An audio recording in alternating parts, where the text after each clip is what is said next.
Hello everybody and welcome to round 6 of the GlacierTV ProtoICE Championship.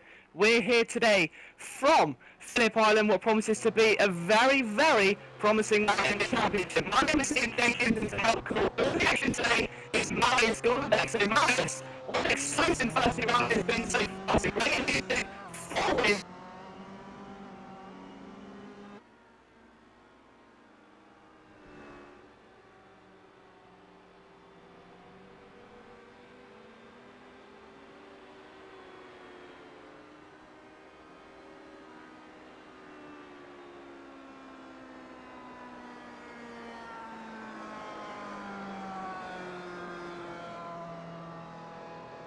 Well, I guess it's left for me then to have a warm welcome for you guys here at Phillip Island as Liam is sorting out his connection issues. We're just in the middle of the qualifying, 6 minutes to go here at the 4.44 kilometers long track. Together with us in the booth, once again, Joni Beckman, Director of Cameras and the Broadcast Systems, and Mark Fangman. And until Liam is back, really, Joni, we're taking a look at, once again, one of the fastest tracks here in the schedule. The HPD reaching straight line speeds on about 290 kilometers on the main straight. And really, it's not really one of the most difficult circuits. It's got a good flow, so we're looking to get a rather clean race compared to Road Atlanta. Indeed, and I don't think it's one of the fastest. I think it's the fastest track of the whole cup we have so far. Lots and lots of flat out surface and lots of banked, slightly banked curve, which allows greater cornering speeds, and this should be a good one overall. Oh, absolutely, it's definitely going to be one race to remember, and as well, of course, Gregor Hutu leading this championship at the moment. He's taken 4 wins so far, 7 top 5s, Jesse Neiman and 1 win behind. But points-wise, he's a considerable way around. He's around 300 points behind. So, Marius, what's he got to do to try and get this championship back on roll? Yeah, pretty much he just has to do the same things we said last time. He just has to keep collecting these points. He has to stay out of trouble. He just has to get a good bunch of points every round, and then he's got the championship pretty much going for him. So the aim for this round pretty much is just trying to put the car in front on the qualifying, trying to get a first row start at least. He's currently second behind Jesse Neiman, and just do a safe first race. Get into the race finish, basically secure the race 1 points already, then starting from the top 20 position, 18, 19, 20, somewhat around that, always being a little bit more tricky, but on this track he should really be able to secure a safe top 10 finish once again. Yeah, and you hit a very nice word there as well, Marius, the word safety. For those of you who watched the Atlanta broadcaster last week, safety was a very key issue. It was a very high attrition rate, and it really did see the men being separated from the boys, and championship contenders really losing out and establishing their own championship battles. Now this track, as we said before, very tight, very tricky to master. Are we going to see an attrition rate of the same sort of caliber today? Yeah, I just hope it's going to be a little bit more safer than it was on Road Atlanta. The track is relatively wide, still, however, the prototype cars, of course, also being quite wide in its own, so it's not really comparison to the F1 cars. These cars are even wider than them, so it's still going to be a question of putting it 3 wide is really necessary on the first few laps. However, going side by side here for a couple of turns is no issue, and you can really make it stick through a lot of turns. Yeah, you really can, and that is what these drivers are playing for. You can see the prize pool on your screen right now, but of course it's just a lot more than the total amount of prize money here today, which of course is a very healthy amount indeed, but it's about pride. These drivers are the best in all of sim racing, perhaps. Gregor Hudu, Jesse Neiman and Kroenke, Jorn Jens, you've got so many big names there. Upcoming rookies such as Rico Alatalo, who made his debut in the World Championship this year. There's a lot of big names in this championship who all want to get a good run going into next year's Drivers' World Championship. But the question is, who can come out on top today in Phillip Island? Because these cars are very different beasts to the Williams FW31s. And Liam, we've got a few known names here in the series. However, we've also got a few guests here coming from the Pro Series, which we had today already. We've got the stars from the Pro Series, Joni Termela and Richie Stanaway. Stanaway even putting a 2nd place finish today at Road America, so he's got a lot of wind coming towards him here, and he's looking for a strong result here with his guest start. Currently, Yoni is in 10th spot with a 1:16.227, and Richie is currently in 7th with a 1:16.130. Both of them quite a bit off the top of the field, but it's no different situation than before. Jesse Nieminen and Gregor Hutu dominating the qualifying so far. Yeah, and for those of you who didn't quite catch the Ice Lounge, or haven't been able to watch it yet, we were talking very much about the issue of double duty. Some of these drivers are racing the Pro Series to try and qualify for their World Championship license, and then the ProtoICE as well. So it's guys like Richie Stanaway, whose racing mentality, their physical attributes, everything must tip top after what must have been a very intense ProtoICE race with Richie coming second. To go into a series as competitive as this one, where they need a strong result as a guest appearance, what are these drivers going to be feeling today? This circuit's hardly the best way to wind down. And we have got just under 1 minute to go. A couple of drivers just going across the line here, starting their last possible lap. Gregor Hutu still in second position here. We're going to go through the top 10 as soon as the qualifying is finished. However, Jesse Nieminen leading the pack 1 minute 15.469, the pole position time to beat at the moment. Gregor Hutu in second, 1:15.513, and then just as on Road Atlanta, a 2/10 gap to third position Martin Krönke, David Williams in fourth, and Ilkka Harpala in fifth. So we've got the regular type of guys here at the top of the field. Rico Latalo missing this race. He's unable to start here, so obviously one of the guys who also put the car into the top 10 here missing. Still though, we've got the same set of drivers in, and with about 30 seconds to go right now, we're looking to get the final results.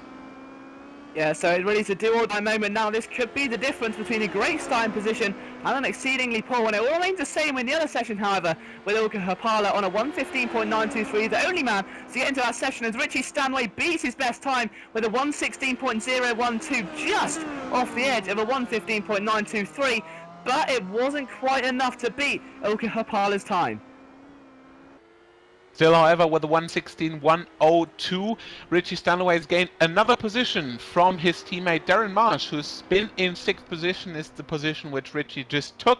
And Darren Marsh is also on a fast lap. No, actually, he's cancelled that, so he has to settle for at least 7th position here. However, Gregor Hutu is still on his last fast lap.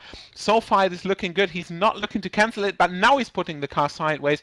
Very over-series setup out of the middle sector. He's ruined his lap, and that's going to put Jesse Nieminen on the pole position. Yeah, and that's exactly what he needed. We were talking earlier, Matt, about what he has to do if he wants to get his championship run back in contention. He's done that, but can he convert that qualifying pace into race pace?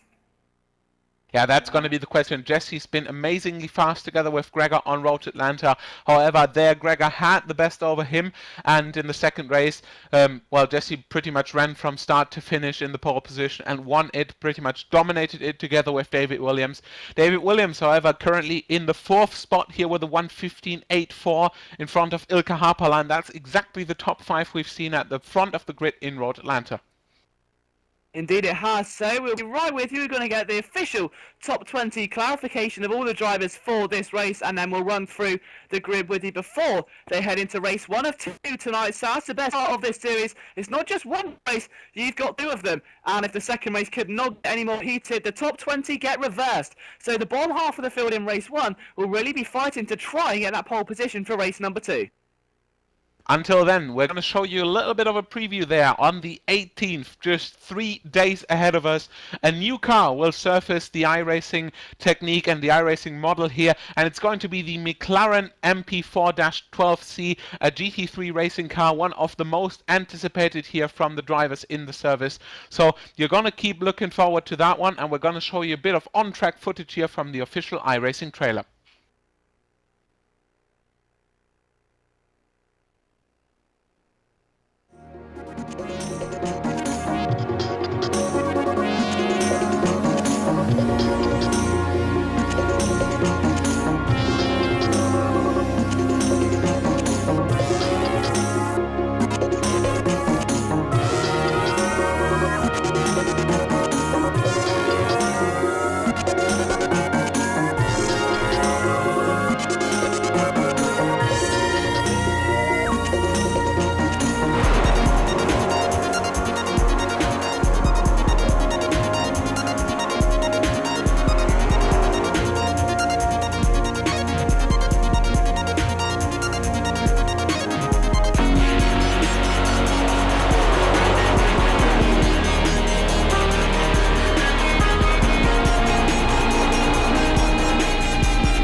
And we are back here at the Australian racetrack, Phillip Island, for the sixth round of the season here. ProtoICE Racing, it is once again here the closest ProtoICE Racing, the closest prototype racing you can find here in the prototype series. So lots of close racing coming up here, and we're going to give you a look through the cup standings here. As Liam, we said it, Gregor Hutu's got quite a lead in the gap, quite a gap in the lead. No, he's not, but nonetheless, Jesse Nieminen gets that pole position. It's so important right now. 1:15.469. Gregor Hutu lines up behind him in second with a 1:15.513. Martin Kroenke starts in an impressive third position on a 1:15.794. David Williams at 1:15.840 lines up in fourth, just in front of Ilkka Hapala on a 1:15.923. Richie Stanaway's much improved 1:16.012. Will be great to see what he can bring to the table here today in his first appearance. And then just behind him, of course, you've got Mr. Darren Marsh, who's on a 1:16.052, so 402nd, separating 6th and 7th place. Very close stuff there. Jorn Jens starts in 8th position on a 1:16.146. Risto starts in 9th, I beg your pardon, with a 1:16.209. Juni starts in P10 with a 1:16.227. 11th is Alexia Loma. 12th is Klaus Ellenbrand. Troy Schultz starts in P13. Paul Lilbrink starts in P13, so a good result there for him. They were tied at the exact same time there, so they could not get much closer, down to the last thousandth of a second. Lina Lauto starts just behind them in 15th. Roselli 16th. Dion Verges 17th. And Pablo GoPro Lopez in 18th. So from P18 on a 1:16.7 to 1:15.5, just over a second, separating from the second place man Gregor Hutu to Lopez. It's pretty close out there, isn't it? I mean, yes, there's quite a big difference, but they're all under a second, so this race could be very, very close. Yeah, once again, the qualifying times in the mid-pack getting closer and closer together. In fact, outside the top 20, it's just being as close as inside. However, Jesse Nieminen, Gregor Hutu, Martin Kroenke, David Williams, Ilkka Hapala, the top 5 being the only ones putting a time faster than 1:16 in the books. 1:16.4, 1:16.5 for the top 2, and 1:16.789 for the followers. And that's just showing, once again, Jesse and Gregor are in their own world in this. Yeah, indeed, and I really wonder as well how much these new rookie guys, if you're really going to play an impact. We've seen already how much of an impact guys like Miss David Williams, Ilkka Hapala, Rico Alatalo can all have on the field. When you throw a professional racing driver, Richie Stanaway, who's racing in the Pro Series, into the mix, and Martin Kroenke starting third, we're going to see a very interesting battle this afternoon, I think. Yeah, the top 5 here in the qualifying, in fact, all being pro drivers or former pro drivers, now DWC drivers. Jesse Nieminen, the only one being retired from the DWC here. All the other 4 drivers still intact, and you can enjoy our ProtoICE waiting screen here, as we're going to talk a bit more about the prizes here. So the winner will take home $500 in cash, and so far we've seen the championship standings. It is pretty much the shot for Gregor Hutu here to make it safe. We've got 3 more rounds to go with the one tonight, and it's just counting points really. And if you haven't listened to the Ice Lounge podcast, we've talked a lot about just getting the points in, and that's really what it comes down to. Yeah, consistency really is a key, but you can see that on the standings that Gregor Hutu, as we say, has taken 4 wins, Jesse Nieminen on 3, but this is a deciding factor. It's the 5s, they're 7 and 6 apiece there, and it's going to be about who can manage the last 3 rounds the best, because we've seen a great learning curve throughout the rest of the field, from around P5 to P10, all of them changing, all of them evolving as drivers, and really mixing it up there with the likes of Nieminen and Hutu. Hutu in Road Atlanta struggle in race 2, in fact, getting involved in an incident and could not push his way to the very front of the field, allowing Jesse Nieminen to take the victory. All it takes is consistency, but with a field as competitive as this one, I think at this stage in the season, there's so much to play for throughout the field. With that prize pool, it's going to get very tense indeed, and of course it's not just the championship they're competing for. You've also got the Hard Charger Award and the Safest Driver Award, which makes the competition even more competitive than ever. So you basically can win a whole lot of prizes here. You don't just win prizes for finishing first or second or third in the series, but you're also going to be awarded a $25 prize when you get the Safe Driver Award and if you get the Hard Charger Award at the end of the season. So far, at the moment, Hard Charger Award also goes to Gregor Hutu, only one spot ahead of Pablo Lopez, 67 points gained in comparison to 66, so that is not really decided yet. In third position, Konrad Huten and Pasi Valtanen, both with 50, followed by Ilkka Haapala with 48. And in the safest drivers, we've got Stefan A. Schmidt with 19 incidents here so far, and that is really good in 5 rounds left, in 5 rounds done and 3 to go. Roderick Cronin with 24, and in third, Tapani Linarotto with 30. So these drivers are, not only putting their results in, but also keeping it relatively safe. Yeah, and again, that word safe, if you remember Road Atlanta, as mentioned before, very interesting race to say the least, and really did come down to consistency. They'll be hoping to maybe learn from their mistakes and move on, and hopefully gain some safe, consistent racing. That's what we all hope for today as we get ready to go into the race session. I mean, what must be going through Jesse Niemannen's mind right now? I mean, he's got that pole position, which he so really needs if he wants to keep that championship alive. This could be the one race to determine his position in the championship. How much pressure is on Jesse Niemannen? Of course, he's been on this position before, though. Yeah, he's been on this position before. He's used to starting from the pole position. However, it has not really been a blessing. It's rather been a curse so far.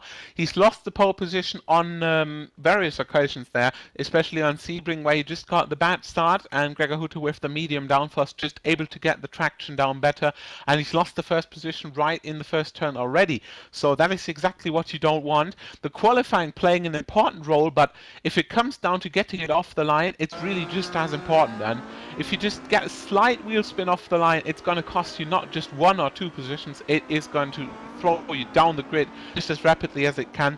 And especially at Phillip Island here, we've got a long finish straight. We're starting just about in the middle of that, but then the first turn is going to be flat out, and in the first turn when you're going 2 or 3 wide, that is going to be one critical point. Basically, it's not going to be so critical in the race, but in the first turn of the first lap, it is going to be.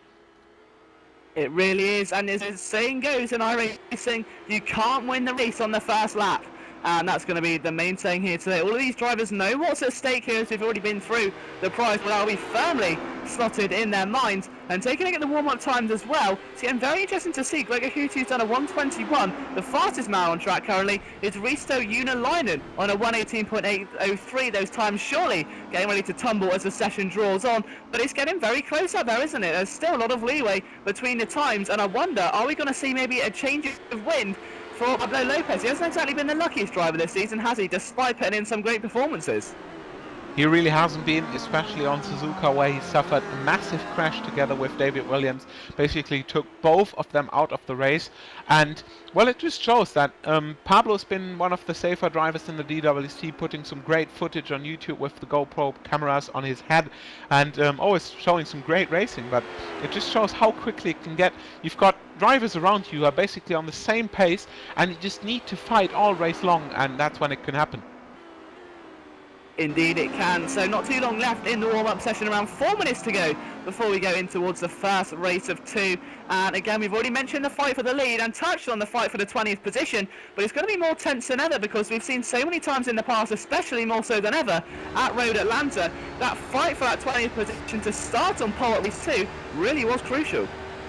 Yeah, especially this time we only have 32 drivers qualifying here, so it is going to be less drivers trying to go for the top 20, but it is, however, a stronger field. So we've got strong drivers here trying to go into the top 20. And Liam, taking a look at the track map here, we've got 2 very good overtaking spots. Yeah, we do indeed, and of course one of them is going to be the most crucial of the entire circuit. And it's just going to be very interesting because they're both very tight corners. You have to get that inside line, and you've got to be 100% committed to the move. If you're not, it's not the most forgiving track in the world, and it will punish you. We've seen so many times in the past, especially as you come over the crest of the hill, your car does become weightless for a short amount of time, and if you lose the back end, it can cause absolute carnage. This whole track itself is very tricky. You're stuck under the dirty air for the majority of the lap. 2 real overtaking opportunities, and if you see the opportunity, you have to make it stick. If you don't, or you go in half-heartedly and decide to break out of it, then it's going to end in tears. It is going to. And if you're just tuning in, you're with us here for the 6th round of the season here, the ProtoICE $1,000 Cup. And why is it called $1,000 Cup? The winner can win $500 cash prize, and we've got $1,000 in prizes here, in cash prizes for the top 5. So lots of prizes for grabs here. Phillip Island is the venue for today. We've once again got the 2 races here, each is 30 minutes long. We've got the qualifying done. Gregor Hutu in 2nd, Jesse Nieminen on pole, Martin Krönke in 3rd, David Williams 4th, and Ilkka Haapala completing the top 5. And we've just got about 2 minutes to go, really, to go to the grid, and then another minute for the green flag to fly, 2 times the standing start, and that's going to be once again one of the crucial things in the race. Indeed it will, so not too long to go now at all, is there? It's really going to start getting tense now. Final preparations for the rest of the field. Taking a look at warm-up times, Jesse Nieminen showing no signs of letting up, even in the warm-up session, is top of the time sheets at 1:16.914, but just between him and 3rd place, who is Gregor Hutu, 200th of a second. Ilkka Haapala separates them on a 1:16.923, and then Gregor Hutu on a 1:16.934. Virtually nothing between the top 3 here today. Martin Krönke sits just behind them, and he's a 10th away from them. So that top 4 is really going to get heated, especially off the line. Turn 1 could very well be the most crucial that Jesse Nieminen races all season.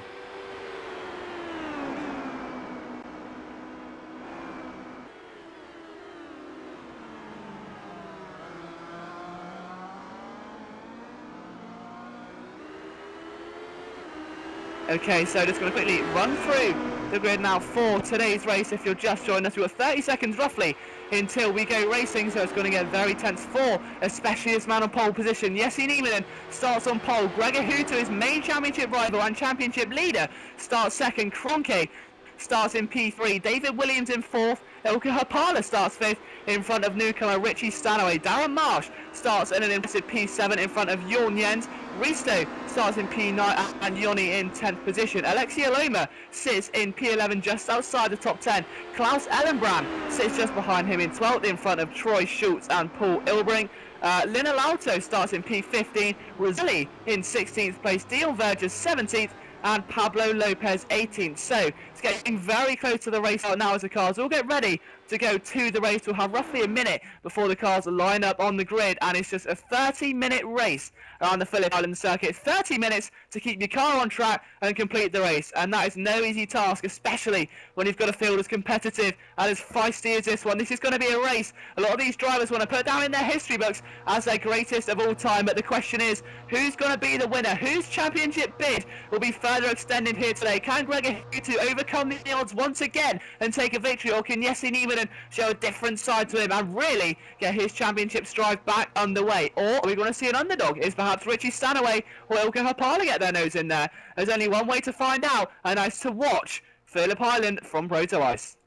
And if you're just tuning in, or if you don't know the GlacierTV broadcast yet, isowc.org/live.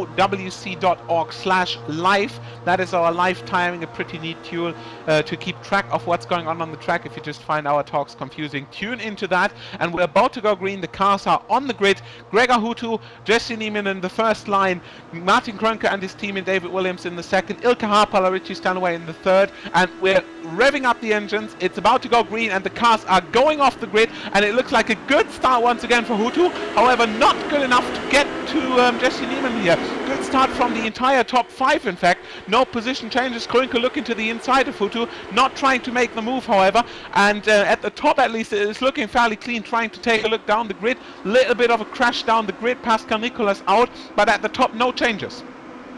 Yeah, indeed, the rest of the field are managing to skirmish their way through that one towards the back of the field, I believe. Henry Backman once again involved in that one, as was Kyle Young. In the back, we got Pascal Nicolas off the circuit, but more importantly, back at the front, Jesse Nieminen retains that race lead. So it's all going to plan for him right now. As a great cascade of cars behind Hutu, Krönke, Williams, Haapala, all unchanged. Jorn Jens up from P8 into P6. Great result there. Richie Stanaway sits just behind them, carrying with him Darren Marsh and Unalainen, who's had a great start there. Alexia Loma as well. So the field shuffling their way through. We said it'd be dirty out here. A lot of pack racing here this afternoon until those two overtaking opportunities. Over the hill they come. You can see a few cars losing the back end, but looking good. Now see Alexia Loma charges up the inside of Tamala to take P10.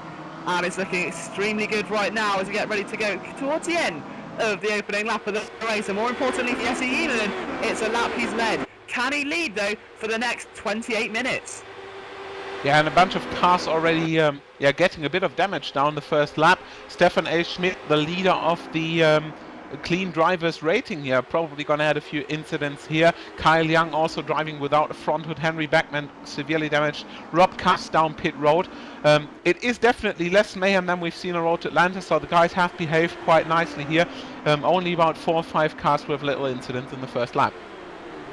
Yeah, so automatically very low attrition rate here as the rest of the field just looking to try and scavenge a finish here today. Hutu will be looking for more as he tries to hunt down Jesse Nieminen's car. He's got close company in terms of Martin Kronke and David Williams, Ilka Hapala, Jorn Jens and Richie Stanaway. He's very much so keeping towards the front end of this pack, isn't he? He's not dropping off. Maybe as some of us expected. Darren Marshall, Unileiden and Alexia Loma. So a massive pack all charging up, beginning to space out now into their own separate groups of 2 and 3, something that Phillip Island is very much so renowned for. These tiny little evenly paced group racing, very similar to Road Atlanta in that sense, and it's all going to come down to who wants it more, who's really got the car underneath them to make it stick. As you can see, Lynn Alauto, I think that was P17, making a pass on Dion Vergers. So another position there, but the man currently holding that P20 position is New Carnaden, and it'd be love to get that pole position, wouldn't it? It'd be great to see him maybe climb up the rankings, but more importantly, the man in first position still at the end of the second lap is C. Nieminen. As you can see here though, just up front, sorry to interrupt, Unileiden trying to go round the outside and managed to hold off slightly for Darren Marsh, who tries to get the cut back, and it's not happening, so Unileiden moving up. Yeah, Risto Unileiden looking really quick here. He's already proven himself on various other occasions, but he started from 9th, and by the move against Darren Marsh, he's already up into 8th position here. So great start for him, and already looking like having a great pace. Indeed, he'll need to try and carry that throughout the remainder of the race. There's still very early stages here, nothing set in stone, but the gap currently between the leaders at the end of last lap was 0.361. They've now got 7 tenths between Gregor Hutu and Martin Kronke in third, David Williams in fourth, and it's really beginning to separate out now, as we said, and Stanaway has passed Jorn Jens, so Richie Stanaway on the way up as we expected. It's going to be great to see if he can maybe catch the likes of David Williams and Ilka Hapala, who are currently in their own little war between them. Stanaway not too far behind. In 3-3 engaging battle, this will be one very entertaining war. Yeah, meanwhile, we've got lots of close racing here going on in the mid-pack once again. You said it, completing the top 20 is Jonas Nukarinen. I wonder if you remember it. He was the guy setting the car in 20th position in Silverstone race 1, and he was the one to win the second race, and he didn't even expect that. So is it going to be exactly that way again? Risto Unileiden currently still fighting against Darren Marsh down the first turn, and yeah, going side by side even, or behind each other very closely through these fast turns. In the first turn, we're almost hitting 260 kilometers an hour. You cannot even allow a single mistake right there.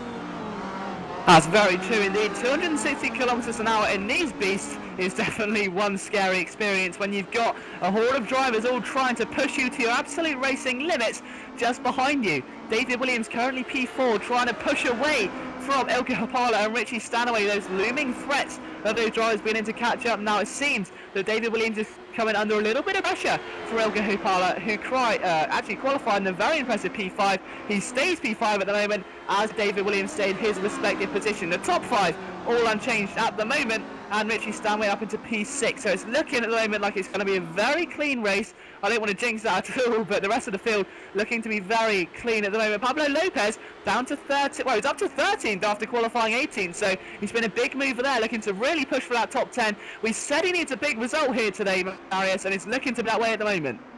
Yeah, it's really looking that way. It looks like he's really strong here. He's even in the slipstream of Klaus Allenbrand, and then it's not really that far inside the top 10. Joni Termel and Alexi Loma currently in 10th and 11th, and that's right ahead of him. However, taking a look at the lap times and the gaps at the top of the field, it's once again Jesse Nieminen and Gregor Hutu not only dominating the qualifying, but also running away from the pack here, 116.8 for both of them. Martin Krönke looking very strong together with David Williams, both together 117.1 and 117.0. Ilka Hapala and Richie Stanway right behind them, also similar lap times. So it looks like, yeah, at the moment Richie Stanway and Ilkka Haapala are pretty much in the charger position for here for the top 3 here, but Krönke has built quite a big gap already. He's about a second, 1.2 seconds to his teammate David Williams, and Williams himself only got 7/10 down to Haapala and Stanaway. So I wonder if it's going to be enough for Krönke to get out of the slipstream and get maybe into the slipstream of the guys ahead.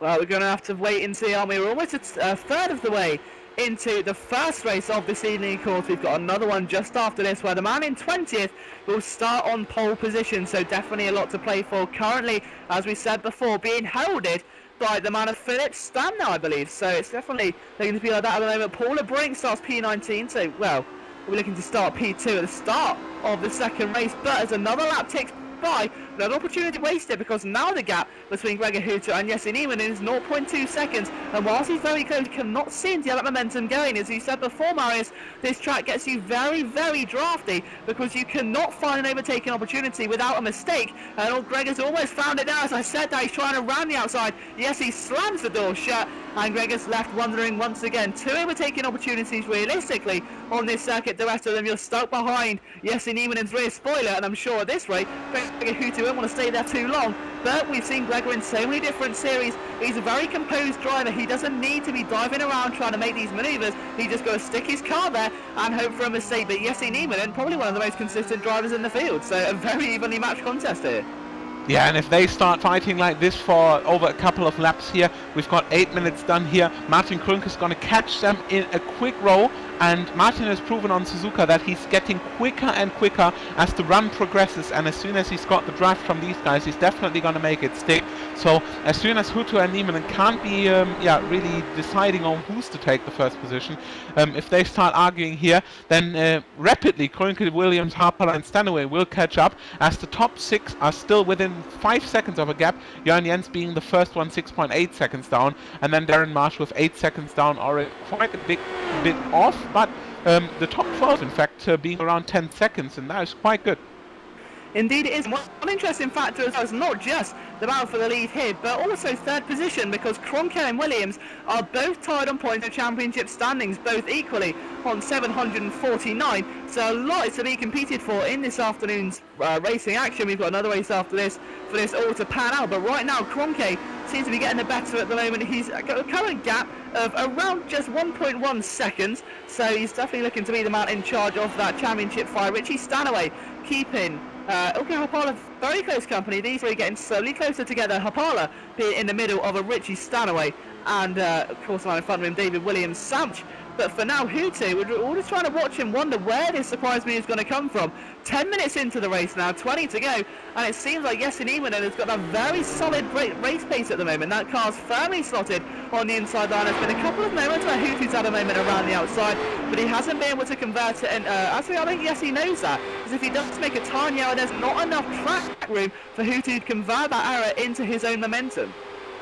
And just as we've seen, the fight between Joni Tärmälä and Risto Junilainen is heating up a little bit, as Tärmälä tried to make the move down the hairpin. However, backed out of that, and Junilainen is really pushing hard here. He's got the car on the absolute ragged edge, and he's made the little mistake now in turn 2, and this could be the chance for Tärmälä to dive down the inside. This is a good opportunity. No, he's not trying to make it stick. He's almost been past him, but now he's getting it sideways out of the turn, and that just gets his teammate Alexi Aloma closer and closer, and he's trying it again. There was no room, absolutely no room there, as Risto Junilainen made the mistake, and now Alexi Aloma is pushing from the rear, almost honking the horn, trying to get past there, and if they both can't get past Risto Junilainen, that's going to cost them a lot of time. Indeed it will. Alexi may be a bit frustrated by that as well. He would have got past, but because he had to maybe almost get brake tested a little by Joni Tärmälä, just behind him, Klaus Ellenbrand has managed to close up a lot of time. He's reeled them in ecstatic amounts there. But back towards the front of the field, that rages on. You also got that little battle slowly beginning to form between the two leaders. The gap as they crossed the line last time, 0.4. So yes, he got the better of it last time around. Anthony Roselli is disconnected from the session, so disappointing result there for Roselli. We're hoping he could bring big things to the table today, but a bit further down the field, Unilainen still holds that P9. Tärmälä maybe trying to get back on the pace now. He needs to, sooner rather than later, because now he's got very close company in terms of Alexi Aloma and Klaus Ellenbrand, and now Pablo Lopez may just sniff a top 10 here. Yeah, a little bit of a mistake there from David Williams down the hairpin. We said it's one of the best opportunities for overtaking. It's, however, one of the best opportunities for missing your brake spot as well. So Williams just showing that exemplary, and he just missed the braking point there, and now basically lost the draft to Martin Kroenke ahead. And Williams being one of the few guys running the same pace than Jesse Niemann and Gregor Hutu, however, Harpala and Stanaway, of course, not that much closer. But by this, Kroenke is really the only one holding the pace of the leaders. He's been down to 1.8 seconds by about lap 3, and he's been holding that, and it currently is about 1.9 seconds, so he's not really losing anything. Yeah, indeed, and that's going to be a very seesaw battle, as I like to call them. 1 minute has gone to one driver, and the other is flipped back, and the advantage has gone to the other. There's a little battle there just between Parney Little Auto and Dion Verges. That is currently over P15. Little Auto holding that one at the moment, and these two getting close as well. But we say they're getting close, but they've got a whole lap to get right now until they get to one of those overtaking opportunities, and that is going to get very key. I think we could see in race 2 maybe some short-tempered drivers, because they'll get so wound up perhaps after race 1 of being constantly in someone's dirty air trying to move and they're not paying off. Then in race 2 it could pay dividends, and they may get, right, let's just gun for it, and that's a very slow moving Rob Cuss there. I think he's just actually moved out of the way, but I think he's been involved in the start incident. He has also been in the pits and now leaving his teammates through. There's been Pablo Lopez and Roderick Cronin coming up right now. He's just trying to get out of the way. Yeah, maybe trying to get out of the way a little bit much there. Putting the car on the grass, sorry. And yeah, just a good example of if you're out of the race, how you should behave if faster cars are coming ahead. I'm talking to faster cars, look at the leaders. Kyle Young has got a great do as Hutu tries to chase Neiman and down, and with this circuit, traffic is definitely going to be an issue. Question is, are they going to be respectful enough to move out of the way? One would hope so, but it's not always the case. This could be the key buyer as Hutu finally had a bit of momentum, but he would have been left hung out to dry as Neiman snugs that inside line away and gets ready for turn 2. Hutu's gone round the outside, and it's the first overtaking opportunity he's had. He's made something that wasn't really there. He's hung out to dry, but that's what it's going to take. He's got to think outside the box and really outside the post office, because right now he's been left hung out to dry at every corner. He's got to go for these risky moves now. He's feeling that slight sense of desperation. Yeah, and that was really close on the braking there. I think Gregor didn't expect Jesse to brake that early, and he's basically gone all the way side by side into the turn. Obviously had to back out of it then because Jesse had the better line on the exit. However, that has been impressive under braking, not been able to make it stick, but with half of the race underway, Gregor really looks like he wants this first position. Indeed, he's looking hungry right now, isn't he? And he's got a right to be as well. He would love to make it 5 victories this season and 8 top 5s, and Neiman, if he wins here in this first race, will tie the amount of victories and top 5s that Hutu has. So it's definitely all to play for. He's getting very close now, and Neiman really wants to try and convert this. He's the underdog in this race, and he would love to get himself a good result right now. Yeah, and we're going to give you a little replay of the start here. One of the most, or one of the cleanest starts, in fact. If you've seen Road Atlanta, you know what I'm talking about. A few cars involved, however, in a little bit of start incidents. So sorry. Just check out what's going on at the back of the pack, especially. A few guys not really being agreeing on the positions there, really, but that can happen. We've still got around 30 cars on the track. 32, in fact, picked up the race, and only 4 of them are out. So it's still a good rate here, and yeah, just take a look at what's going on at the start. Yes, so you can see the field now heading to turn 1. It's very interesting to say the least, and you can see Neiman immediately seeing Gregor's attempt and cuts off that inside line and holds that P1, which was so vital. And just in the background there you can see the incident which did occur. Rob Cusswell, I believe, was involved in that. Henry Backman, more importantly, came off the worst, but nonetheless, compared to the starts of race 2s we've seen, that's a very clean start. Yeah, and I just hope if the guys learn from that, that is going to be comparable in the race too. And I just hope the guys learn from this, and we're going to see it start just like this in race 2. Well, one can only hope. And as we get ready to almost get halfway through the first race now, and it's going to get very tense now because Hutu losing a little bit of momentum. Last time round a 1:16.767 for Neiman and a 6:85 for Hutu. So these two exchanging sector times very quickly. Anything you can do, I can do better, seems to be the phrase. And then there's Mr. Consistency just behind them, Mr. Martin Kroenke, who's done a very good job this afternoon. He started, of course, in P3. He holds P3 right now. David Williams' main championship contenders P4. So these two closer than ever, it seems. Yeah, it really shows that Martin is going to make his strategy stick. He's basically just following the top two there, not doing any mistakes, however, and he's on a solid run here. Fastest lap of the session for him, 1:16.812. 817, in fact, the fastest of these top three in the last lap. So a good work by Martin here, and he's consistently running away from his teammate David Williams in battle with Ilkka Haapala, and of course Richie Stanaway right behind them. And the top six, including Stanaway, are still only separated by 6.5 seconds.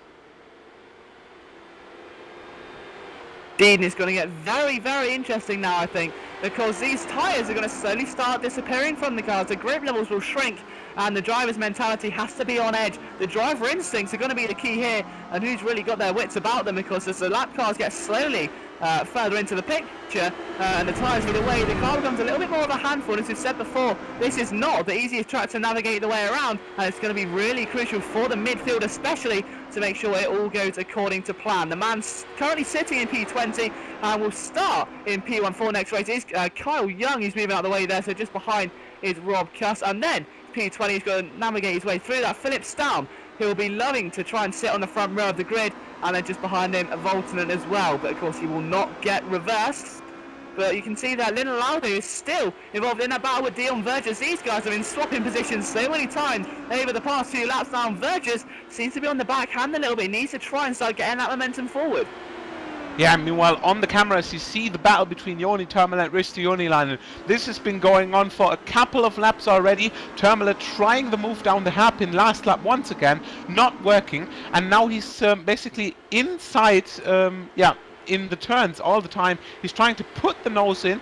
It's never working. Risto Jonilainen then getting the better exit, and he can't really capitalize on that. However, they are approaching Conrad Hutten right now, overtaking here into the chicane, and it's gonna be Joni just trying to make the move here.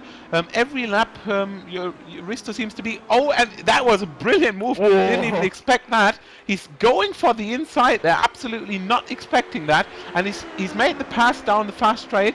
Now it's going to be the question if Risto can counter from this. However, the slipstream is minimal, and Joni's got the inside line for the turn one. Risto has to back out of this one. They can't go too wide through that. And yes, he applies a little bit of brake. That just puts Alexi Aloma closer and closer behind them. And now Risto's got the chance once again as Joni goes sideways. He's getting the run out of the second turn, but Risto might be close enough to try for a dive bomb into turn 3.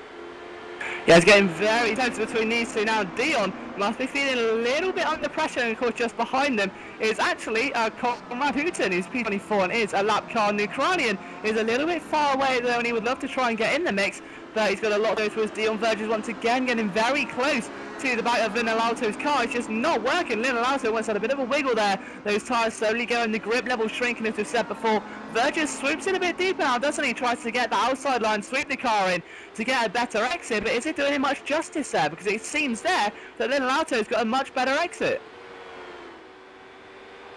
You can see just in front here we've got Alexi Aloma still joining away with Unilainen, and just in front Tomala's got the popcorn-esque view if you look at his rear view mirrors, and you can see Aloma's getting very tense as well. Now these drivers getting edgy. Then into the final 10 minutes of racing here at Phillip Island for race 1. Aloma's got a great run down the home straight. Can he get to that inside line there? You can see how conveniently placed Unilainen is at the moment. I don't think Aloma's got enough momentum. He's right on the back end of him, and he can't quite get it done, and that's been the story of this race for him so far. I need to try and convert, cuts in a bit deeper there to almost hit the back end, and you don't want to do that too often. These cars can flip away from you in an instant, but question is, has Aloma got enough momentum to do it?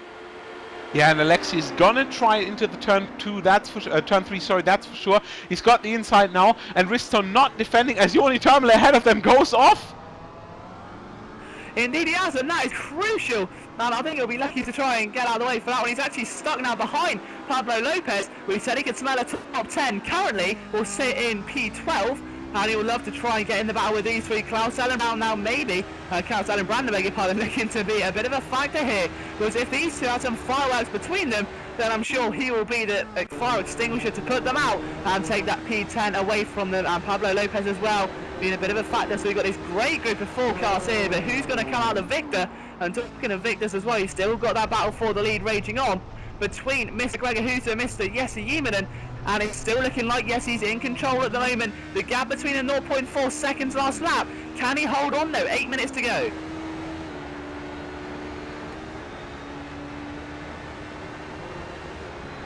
We are back live here at the action. Lap 17 underway. We're expecting this to be around, yeah, it's hard to say really. It could be 24, 23 laps, somewhat around that.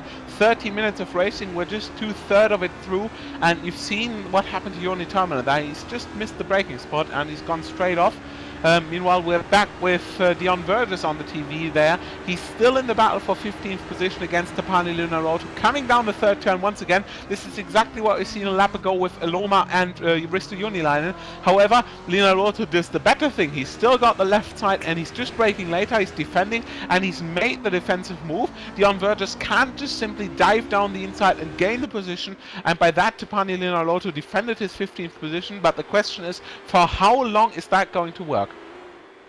Yeah, he's looking exceedingly under pressure at the moment as Dion Verges slowly begins to reel that gap away, but he's consistently there, isn't he? He hasn't been able to make a move. Oh, and a big spin there for Lunarotto, and Dion Verges very sensibly braking and not trying to go around the outside, and off goes Lunarotto. He's got it back on the track, but he is down to P16. He's not happy at all, and he would love now to try and get back past Dion Verges, but with time running out, opportunities going away, he's really going to shift into that next gear, hasn't he? But has he got enough momentum? He's going to be so wary of that mistake now. As we said, those tyre grip begins to go, the car begins to slide, and one mistake leads to another. You can see in the driving styles how much those steering wheels tend to wiggle a bit now. Yeah, we're back again with the battle around 10th place. As Risto Junilainen defending against Klaus Ellenbrand. Now it's Pablo Lopez against Klaus Ellenbrand. He's caught up to that battle together with Joni Terminer. Joni had the mistake a couple of laps earlier. Now he's through down 3 positions. In fact, he's completely been down 9th position, now actually in 13th, so 4 spots. He's at the very tail of this pack. Risto Junilainen finally looks like he could get some breathing space as Klaus Ellenbrand is leading over Pablo Lopez and Joni Terminer. Yeah, so getting very, very close now towards the end of this session. Lopez, as we said, really hungry for that top 10. You can see just in front there, Carl Young wanting to move out of the way, and I'm sure these three want to try and shift him out of the way as soon as possible. Currently, Junilainen leads the trio from Ellenbrand, from Pablo Lopez, but is that the way the order are going to cross finish line in 6 minutes time?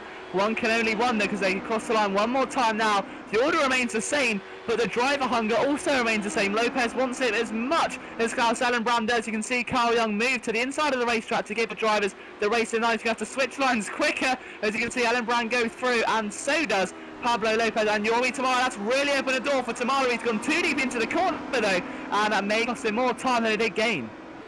Yeah, meanwhile, the battle for 4th position is heating up.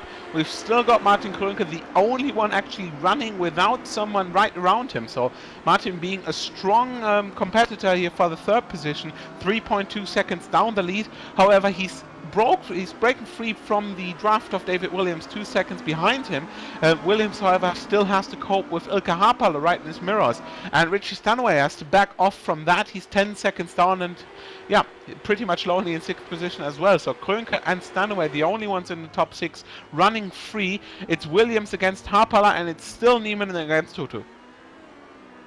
Yeah, so some very intense battles to get sorted out before they cross that start-finish line for the final time in 5 minutes, and right now they're about getting hotter than ever. Joni Terminer has caught them once again, hasn't he? He's really beginning to reel them in now. So now Ellenbrand has said thank you very much, and going to try and really fend off Pablo Lopez. Off into the sunset goes Junilainen now. He's really escaped away from these two as Ellenbrand focuses on keeping P11 than pushing for P10, and it looks like just in front of Junilainen said thanks very much. I want to push for P9 and see if maybe Alexei Eloma will make a mistake. He hasn't been able to do so at the moment, but back at the front, the battle for P1 between Hutu and Jesse Niemann still remains the same. It's still Jesse Niemann in the lead, and the gap is still under a second. Yeah, talking about P1 in the second race is going to be the 20th from the first race, and that currently is Phillip Stamm. 54 seconds down. The lead is pretty much safe in his position with 9 seconds to the rear and 6 to the front. So Phillip Stamm currently being the pole sitter for the second race. However, we've learned from Road Atlanta that what we do now 5 minutes before the end of the race does not really apply. So no guarantee on that yet. and also no guarantee on who's going to take the win in the first race here. Jesse Neiman still got the half of a second lead. They've been fighting the entire race long, but Gregor Huttu just can't find a way past. This is an all-finished battle between the My3ID driver Nieminen and the Redline driver Huttu. Behind them, 3ID drivers Krönke and Williams still in 3rd and 5th, and Williams still being charged down by Ilkka Haapala from Team Orion. So this is still a good battle going on, and we've still got the various battles around the 10th position. We do indeed, and it's really beginning to heat up now. As you said, though, it's looking like Huttu cannot get that move down. But as you said so many times before here, nothing is set in stone here in the ProtoICE until they cross that finish line. Anything can happen, and normally anything quite does. Everything and anything in between normally takes place, and Phillip Island has proven to provide one of the lowest attrition rates of the entire season, so very impressive stuff here. The quality of driving has been absolutely exceptional by the drivers in the field. We've got a lot of still unfinished battles and unfinished business for these drivers to attend to, and if the current order does stand, then that means that currently P1 man will actually start behind Gregor Huttu. So this is going to get very crucial. Huttu will start on the better line of the circuit in P19. That's only if he does not pass Eamon. A win would mean so much to him right now, but he's got to try and convert it. He's got to try and find something deep down inside, and think really far outside the box now if he wants to take this victory. Once again, solid race also from the further top 10 people here. Darren Marsh in 8th and Jörn Jens in 7th. Solid race for both of them. Jörn Jens also been able to win around here, putting the car into 20th spot in Road America and taking the win from the second race.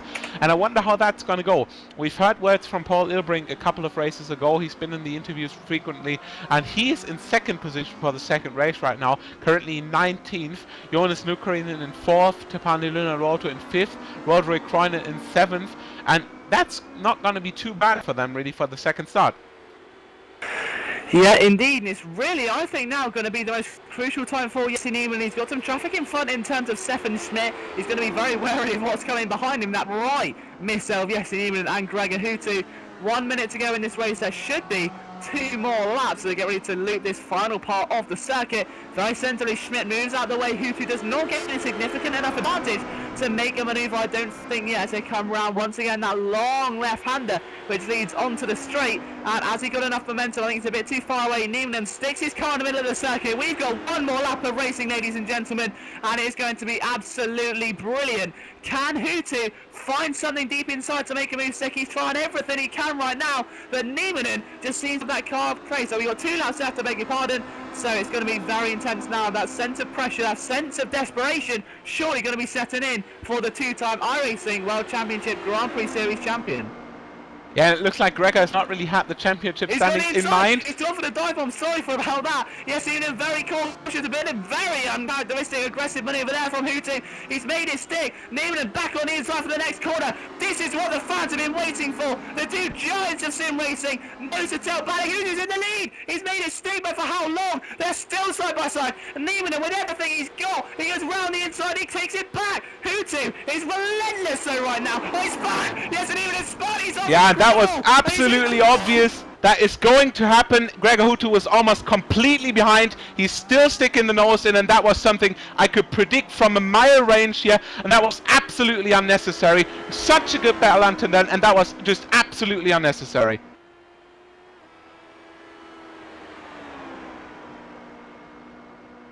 Gregor Huttu has the championship lead. He's got lots of points coming towards him. He has to go he don't have to apply any risk, and still going for such a maneuver. That is really just surprising.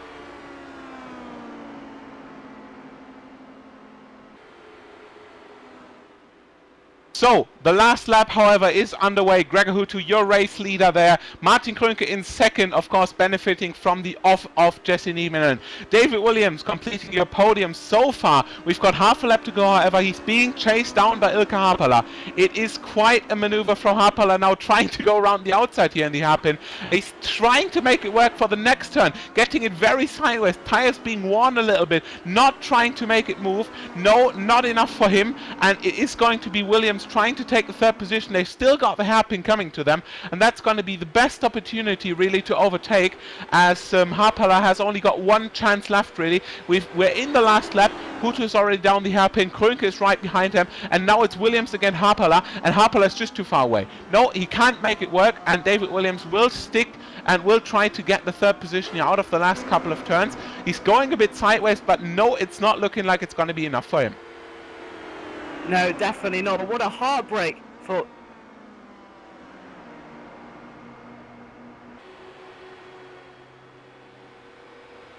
And as Hutu slowed down, really, Martin Krönke takes the victory here, and I wonder what happened. And Gregor is just showing to be a very fair sportsman there, and that's just showing once again how good the racing is here. He's gonna let Jesse pass this, and just shows us how much he really values this championship situation. He stopped before the finish line, and he's got to let Jesse pass here. That is just absolutely fair sportsmanship from Gregor Hutu, and just shows once again that great racing can end this way, and that's just respect to him. That is really just a great maneuver.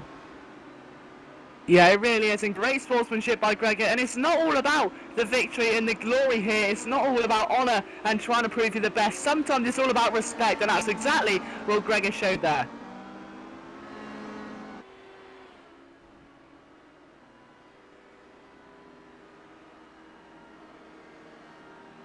So getting ready for the official classification of results, but Martin Krönke seems out of nowhere really got the best out of that one. An unfortunate result for Mr. Jesse Niemann and Gregor Hutu, and it's just such a shame to see that end that badly. We watched all race, yes, defend that lead gallantly. Hutu chanced the maneuver, they were side by side, and with the circuit being that demanding and that tight, it was just never gonna work.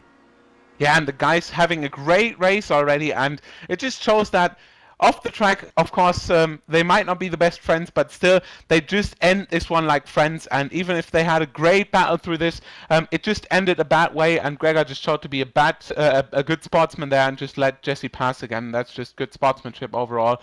And we're going to run this up. I wonder if we can show you a replay from this, and yeah, just going to catch up with this. However, the final results are on your screen momentarily. We've got Martin Krönke winning, of course, by Gregor withdrawing from the win. David Williams in second position, also a great result from him. He's been able to fight off Ilkka Harpala. Harpala in third, followed by Richie Stanaway, who's made the first show in this. It was really a good show. Fourth position for Stanaway. Jörn Jens, also a solid result in fifth. Darren Marsh, Richie Stanaway's teammate from Team Redline, in sixth. Also a great result for him once again. Alexi Aloma in seventh. Risto Unilainen in eighth. Risto's been having a little bit of a trouble. However, eighth position for that is really good. Jesse Nieminen after the incident in ninth. Klaus Ellenbrand in 10th, Pablo Lopez in 11th, from 18th, we have to say that. That is a phenomenal result, really. You can't really overtake it. So great result for Pablo. And Gregor Hutu, after what we've seen, still in 12th position, and it's going to put him in a good position for the second race. So I wonder if that's not been a too bad decision, but it's still going to be a lot of work for him to climb up these positions. Yeah, and of course, race 2 is going to be the most crucial, I think, now, after Jesse Niemann's disappointing result. P9, you can see there, the official standings. Ellenbrand starts 10th, and of course, he's going to start a much higher position for race 2, but unfortunately, it's not the win he would have liked for, and that is so much going to dictate the final couple of rounds of this championship. We said at the start, Marius, yes, he needs a good result here today. He took the pole. It seemed it was going to be inevitable for a victory, and as I said, nothing set in stone here at the ProtoICE at Phillip Island, and that proved to be the case. So this championship battle still rages on, and race 2 could not get any more tense. Yeah, it really can be. And we've got the replay from what was going on right now, so just going to take a look at that once again. And it just shows again that how good these guys are. And we're going to take a look at the first couple of turns here. And it's been, well, I didn't really expect it to be so interesting. So you said it, Phillip Island, not really the track where you would expect the absolutely pinnacle of close racing, but just shows that if you put a good drivers together, this is what you get.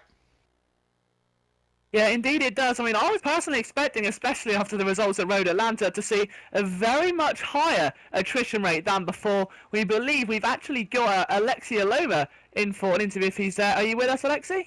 Yeah, 10-4.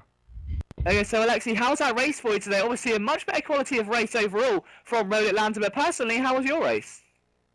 Well, I was taking it easy on the start. There was so big traffic in front of me. I couldn't really go anywhere, so had to back off again. And I just drove behind, I think it was behind Risto and Darren Mars, and then when Darren passed Risto, I went to the inside into turn 4 and Torpis passed me on the outside, but then when Torpis passed Risto and I could pass Risto a little later, at the same time Torpis went off and I got the 9th position, and then yes, and Gregor had some incidents, so I could get 7th. Yeah, so a great result overall for you, and obviously heading into race 2, the starts historically in this series haven't always been the cleanest in the world. We'll be hoping to try and convert it into another good result for you today. Yeah, I really didn't get what you said, but yeah, I hope that second race I can get through cleanly and so on, probably win it. But it's really not so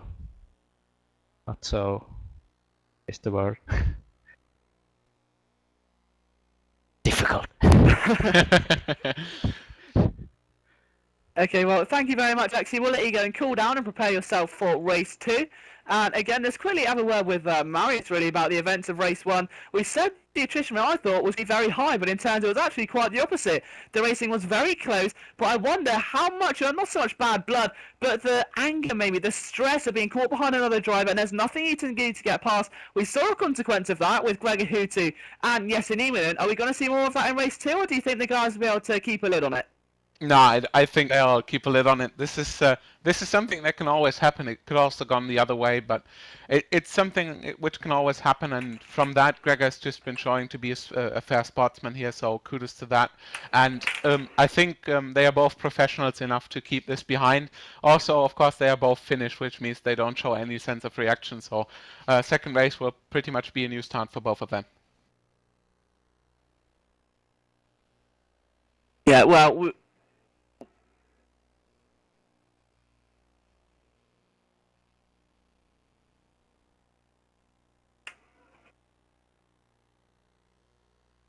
Yeah, so before we have a little bridge going in towards race 2, we can quickly show you the trailer for this series and this. Maybe a little insight of what to expect as we get ready for race 2. So it's going to get very interesting indeed. So don't go anywhere, we're going to take a short break and we'll be right back.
So we are back live in a couple of minutes for the second race of round 6 of the ProtoICE Championship. You won't want to miss this one, of course. It was looking like Jesse Nieminen will be the man to take the victory and really hammer away at that rock of the lead, which Gregor Hutu has established in the championship. But it didn't all go to plan if you've just joined us, and those two will start a lot lower down the field in race 2 than first expected. But the man who will start on pole position is going to be feeling pretty confident right now. We've seen in race 1 how long Jesse Nieminen was able to hold the lead. How's Phillip going to be feeling?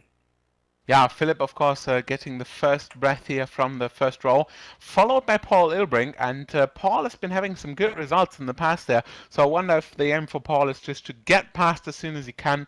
Behind them, however, another strong row with Istvan Balog and Jonas Nukarinen. Nukarinen has a win already in his books, so he knows how this is done. He didn't expect it at Silverstone, so it's going to be the same situation for Philipp Stamm, really. So I'm not really sure how he's going to take that. It's surely going to be a big pressure for him. But yeah, a first position in the second race is always going to be a good chance of trying to at least get a big set of points. If you're lapped by some faster guys, if you're overtaken by some faster guys, it's not going to be the end of the world. You're still going to be scoring some major points. Yeah, and just going to quickly take you through the current actual point scoring system. So every driver who finishes will get points. So first place takes 150, and second place 130 during start 2, and then 118 goes all the way down. So it's definitely a lot to play for throughout the field. As we said, it's not just about the points prizes, it's all about bragging rights as well. And you want to prove to your fellow racers who you race with in other series that you can beat them out on the circuit and do it in a fair, competitive manner, especially in a series which offers as much competition as close racing as this one does. And it's going to be very interesting. Are we going to see maybe Phillip take a victory here today? Yeah, and Phillip gonna be looking down the first turn, really. It's going to be the same situation we've seen in the first race. These guys know how to start, really, and it's going to be Phillip versus Paul. And like I said before, they don't really change much in race. So the fastest lap in the race for Paul has been 17.8. The fastest for Phillip has been 18.0. Istvan Balog 17.4. Obviously, he's got a faster lap in. Jonas Nukarinen, however, again 17.9. So these four don't really separate that much, and it could really be anyone. I still just think that Phillip is trying to get it into turn 1, and as soon as he got it into turn 1, just try to progress from there. Indeed, so not too long for the race will get underway. The tension's definitely going to start to build, but none more so than the pressure on both Jesse Nieminen and Gregor Hutu. Gregor will still, we believe, lead this championship by a small margin after very valiantly letting Nieminen back through. It's a very gallant thing to do, and great respect there by Gregor Hutu. Just shows it's not all about the pointer in ProtoICE. Racing respect and racing etiquette is still a crucial part of the racing scene, and it's just brilliant to see that respect between two competitors who are racing so close the entire race, half an hour of neck and neck racing. Nobody knew who was going to come out on top, and to see that kind of respect afterwards, no matter how many races these guys have between them, it's just great to see that that's been maintained.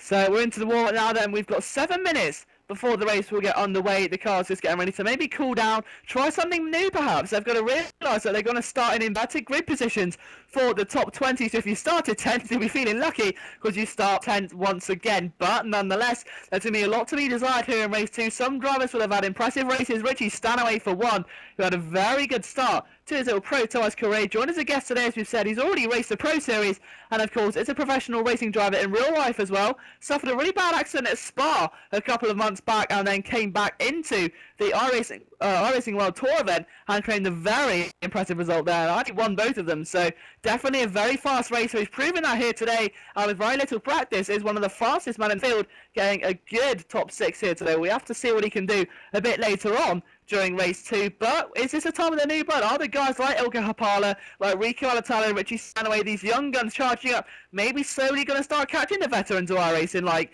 the likes of Gregor Hutu and Jesse Nieminen? Yeah, surely you can see the comparison between real life and simulation. You're gonna get the same senses in the simulation. You still need the kind of feeling for the car. Obviously, the most important feeling from your rear in the car, sitting down, just feeling what the ground does, what the tires does. It's missing, but with that missing, it's just more important to feel the car through the wheel, to see what the car is doing, to hear what the car is doing, and it just shows like Richie can blend in that really well. And it's shown again that, for example, when Gregor in iRacing had the experience to go on the track with Road Atlanta, the Skip Barber and the Star Mazda, he's been accustomed really quickly. He's been, yeah, right away up the pace. And also, for example, with Wyatt Gooden, who's racing professionally now, he started his racing with the aid of iRacing in the Jetta TDI Cup. So it really shows that this is quite comparable, and it shows that both real-life drivers coming to the simulation, but also sim drivers going to the real life, can both be successful. However, that both requires a big set of talent, and yeah, not many people have that big talent. So it's still going to be a question of that. However, we're going to go through the grid right now with you. Heat 2 starting in about 5 minutes here. Your pole sitter, as already described, Phillip Stamm here, the German, putting the car in 20th position in the first race, starting from pole here, followed by Paul Ilbrink, the Radicals driver, completing the first row here. He's been with us in almost every post-race broadcast, and he's been showing to be one of the quickest guys here, so he would be my bet on trying to get the start here and trying to get the best out of Phillip Stamm. So first row completed. Second row then is Istvan Balog and Jonas Nukarinen. Nukarinen has the victory in the books from Silverstone. He knows how this is done. Istvan Balog, however, also a quick driver. Tapani Lunaloto, Dion Verges, third row, followed by Joni Termele, Roderick Kroinen, and then Gregor Hutu, Pablo Lopez. I think that's just another classic row, and Klaus Ellenbrandt and Jesse Nieminen. So Nieminen isn't really far behind Hutu. Hutu's got the better situation for the second race. However, he's got lots of fast guys ahead. Kroinen, Termele, Verges, Lunaloto, Nukarinen, and I believe with not really that much overtaking opportunities, it's going to be harder than ever for Hutu, Nieminen and the others to storm through the field. Indeed it will, and we saw that in Road Atlanta last time in race 2, where they had a very tricky time, especially Gregor Hutu got caught up in a couple of incidents and finished a lot lower than he would have hoped for. This track, very similar to Road Atlanta in the fact it doesn't offer too many overtaking opportunities, and the ones it does, you've got to be fully committed to the move, or it can end in an absolute tragedy, and the drivers have to be aware of that, and none more so than the two current leaders in the championship. And as you said, some very fast guys in front of them, and it's going to be very interesting to see how it pans out. Guys like Kroenke, who took the victory in race 1, will be looking for a very strong result in race 2. There's some great talent in that field, and consistency is the key. It's not always the fastest man who wins the race, it's always the most consistent. You've got to be in it to win it, as the saying goes, and that has to be the focus during this race. So we are ready for the final 3 minutes of preparation before we go to the race. Take a look at the warm-up time, see if there's any surprises at the top of the time sheets. Istvan Balog currently fastest by 2/10 on a 1:17.7 in front of Klaus Ellenbrand and Paul Lebrink. One man to not set a lap time yet is Gregor Hutu, so playing a very calm game there. He's currently on track at the moment and crosses the start-finish line now. And does a 1:20.295. That puts in P6, so of course we do not know what sort of setup we're doing at the moment, what sort of setup he's running, how he's easy taking it. Is he just easing it round, getting himself back in that zone?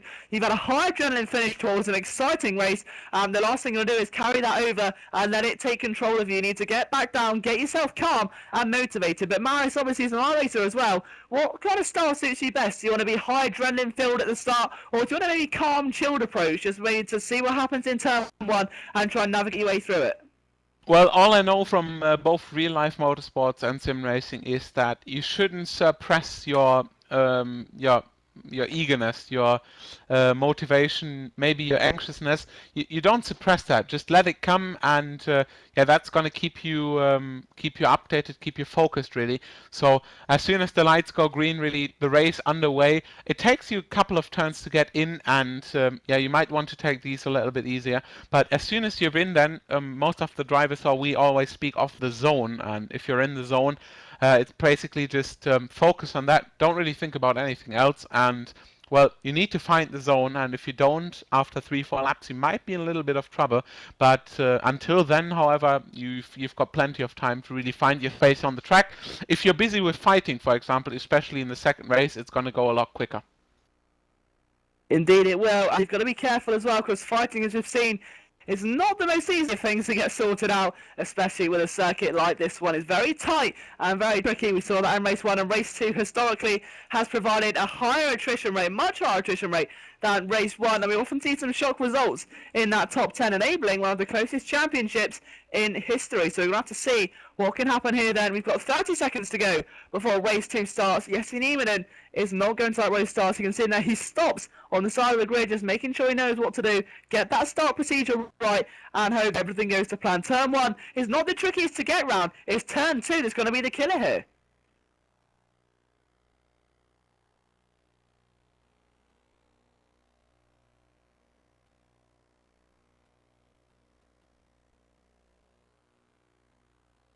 So the drivers getting ready to line up on the grid then. The tension surely building for the man who will sit on pole position. Phillip Stam will be absolutely ecstatic with the result, but can he convert that pole position into a race win remains yet to be seen. The clock hits 0 and we now have approximately 1 minute for the drivers to line up on the grid, and it's going to be a very, very interesting race, I think, to say the least. You can see there Phillip Stam, the first man on the grid, and he's going to be looking extremely competitive right now. He's got his eyes firmly set on that inside line in towards turn 1. You do not want to be left high out to dry there. We've seen it so many times in the past in all different kinds of cars. What can ensue if you get caught on the dirty side of the racetrack?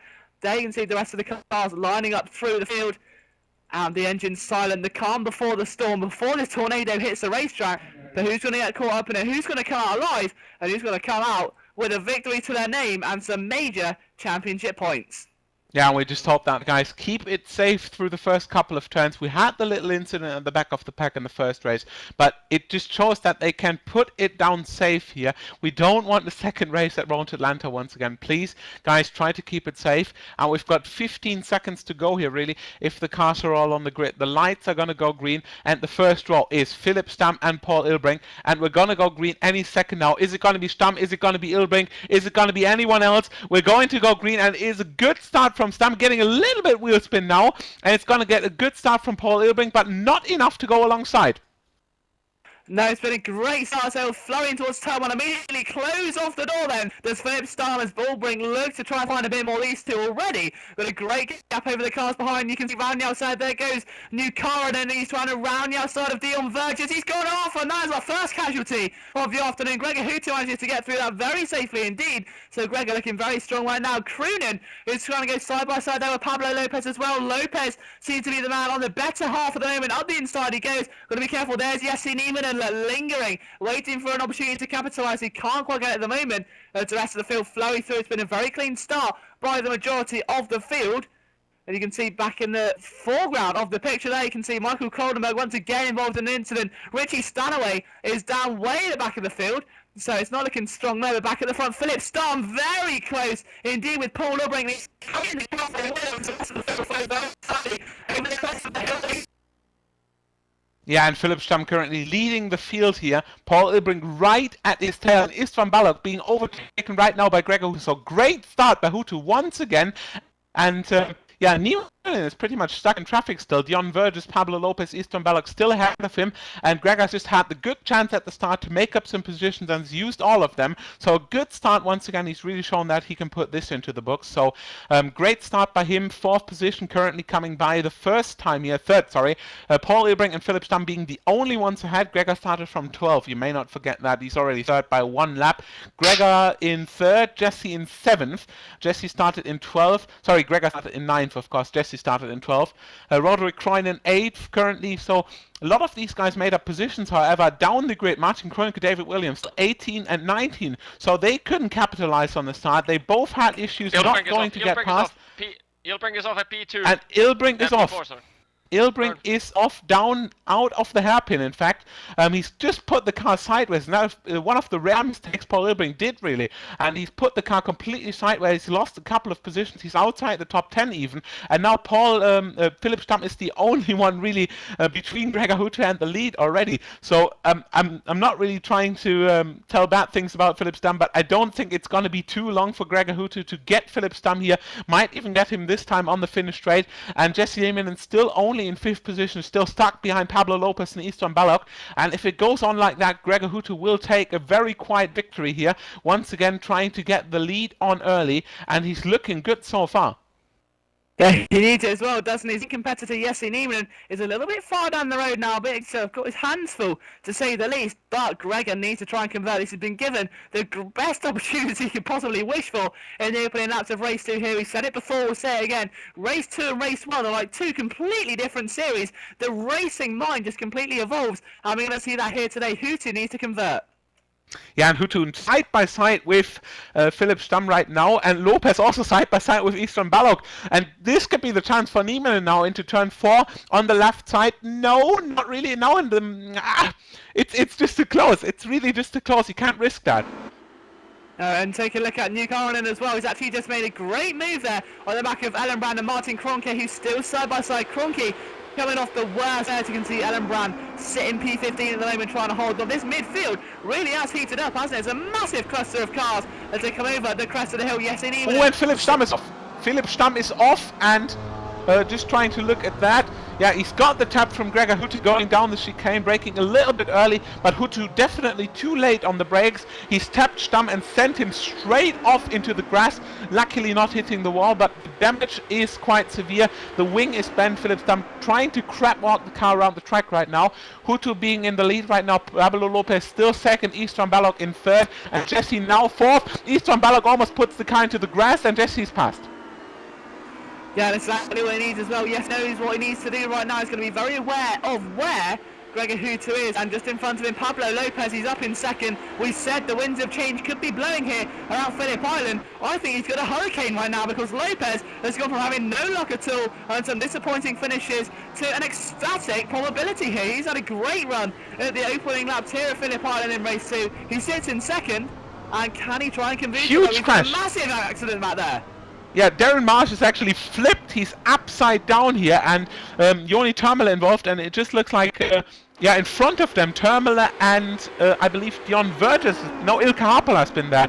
They've been having an incident, and Darren Marsh couldn't avoid that. Jörn Jens also involved, Jonas Nucker involved, and we have to get you a replay from that, and that's been pretty confusing. However, we're going to also keep you informed on the top of the field. Niemann still past Eastern Balog, and Hutu running away from the pack. Once again seems undamaged from the hitting the rear of Phillip Stamm. I'm once again still surprised on that. We've had it on Road to Atlanta. It just looks like the car does not suffer from damage, and it is Alexia Loma against Roderick Kroen. Indeed it is. It's getting very, very intense right now. The opening stage, as we said, the intensity's got high. Took a Kroen and almost got a bit wiggly down Loma, given everything he's got. He's been hung out to dry there, and that's not going to be anything doing. He's going to try and swing that car back in once he does so, but it's not going to be enough to get a substantial slipstream just behind Hapala, bringing with him Little Autu and Martin Kroenke still dueling away there. Kroenke vying with everything he's got for the inside line. He's got it surely, he's caught, but in the grass there, left on the outside for the next corner, takes as much as he can to sweep back round, but he can't quite do it. Great defensive manoeuvre there from Little Autu. Yeah, we've got battles going on all ends of the racetrack. Meanwhile, Jesse Niemann closing into Pablo Lopez. He needs to get the second position. He's already 2 seconds down the lead. So if he doesn't get past Pablo Lopez right now, it's pretty much over for the race victory here. Martin Kroenke, however, still fighting against the two guys ahead, Tapani Linarotto and Ilka Harpala. As Harpala is going very wide there. You may not forget he's been involved in the incident in the hairpin, so his car is a little bit damaged. And now it's the question, is he going to let them through? He's going on the outside, and he's letting Kroenke and Ellenbrand through. Is he going to the pits now? No, he's staying out, and it's now Ellenbrand side by side him, and he just has to let them pass. His car is damaged on the left rear, not trying to put down the aero grip in the fast turns, as yeah, a few cars are already out. In fact, Joni Termele being the last of them currently in the pits. Yeah, indeed. Already a higher attrition rate than we could have expected. We said race 2 normally carries some casualties. I'm sure the paramedics will be out in full force here right now after Darren Marsh flipped his car. But for now, back at the front is still very important in terms of the championship, because Gregor Hutu currently holds a big lead over Pablo Lopez. Lopez being reeled in now by Jesse Niemann. Are we going to see a replay of race 1 here? But it changed, because Lopez now currently sits second, Niemann third, and hot to get past. He's already in almost a third now into this race. He needs to get past and dispatch Pablo Lopez as soon as he can and try and set his sights onto race leader Gregor Hutu, and he needs to do that as soon as possible. Niemann needs that big gain here today. There's only a few more rounds after this one, and it's really beginning to get do or die time now. If you want to win this championship, you've got to start beating your main contender. Yeah, however, it shows again that Gregor Hooter and Jesse Niemann are absolutely on the pinnacle of racing here. However, also trying to look at where the guys started here. 9th and 12th, now 1st and 3rd. Martin Krönke started in 20th, he's up to 9th. Tapani Linalotto dropped from 5th to 8th, so you see how it can go. And Alexi Loma started in 14th, he's up to 7th. The only one not really benefiting too much here is David Williams, actually only up to 13th after all this trouble. So Krönke only starting one place behind him, in fact. So he really had the good luck at the start, and he's had the great start, but however he's still fighting with Linalotto over the 8th position, and we've got battles going on ahead of them. Niemanen is on your screen trying to make the move on Pablo Lopez, not this time. Behind them it's Istvan Balog versus Dion Verges, and it is Alexi Loma trying to make the move against Roderick Kroinen, and almost touching there. Brilliant maneuver. Around the outside, it doesn't get much better than that. He left it all on the edge there. That could have ended so badly, but a great racing respect by both of the parties. Left Alexi Loma up a position, and now sets his sights in to try and make this duo with Dion Verges and Istvan Balog into a trio. But can he make it stick or no is another matter. For now though, yes, Niemann still has his hands full with Pablo Lopez. We've said this before, not just in the ProtoICE, but in the iRacing Grand Prix Series World Championship. Pablo Lopez is probably one of the toughest guys to pass. He just does not crack under pressure. He's probably one of the most established defenders in all of sim racing that I've witnessed, and he's just so composed, and it's going to really be a match here for Jesse Niemann. Yeah, and Pablo just not cracking under the pressure. You've heard Liam, and Jesse's trying all what he has, and yeah, 3.6 seconds down Gregor. He already knows that this is going to be over by this, and it's just a question of whether trying to get the second position here or just settling down for third. Jesse has to get every point though, and he has to try to get Pablo Lopez here. Liam said it, Pablo being one of the toughest guys to pass. If you don't know his videos, try to click it on YouTube, try to search it. GoPro Lopez, one of the most famous videos on YouTube involving sim racing, really. So yeah, it's really good. And Jon, you're back with us in the booth here. Lots of fights going on the track, really on all in other ends, and it's just so much racing going on here at the moment. Yeah, not only that, but it's clean racing. I mean, rarely this season in the Heat 2s we've seen all the top runners actually remain in the race at this stage at still intact cars, and currently pretty much all the top 20s, except with the exception of a few DNFs, but I think 16 of the top 20 guys in the point standing are still up and running in this race, and cars intact. So awesome racing, as we see in Jesse Niemann, Pablo Lopez, Gregor Hootu, Alexei Loma, several awesome passes, and all made with respect, and so far clean. So far clean. We may not forget that Istvan Balog is trying to defend like a lion here. He was the one starting from second row. He started in 30s, only lost one position despite exchanging the entire group of drivers ahead of him. So he's completely exchanged the qualifying standings with new drivers. Niemann goes for it. Not enough. Huge, deep dive into the inside into turn 4, but just they did not quite have it there. But he was right on the edge of making that pass stick. If only a few inches more into the inside, and Pablo would have had no other choice but to let him have it.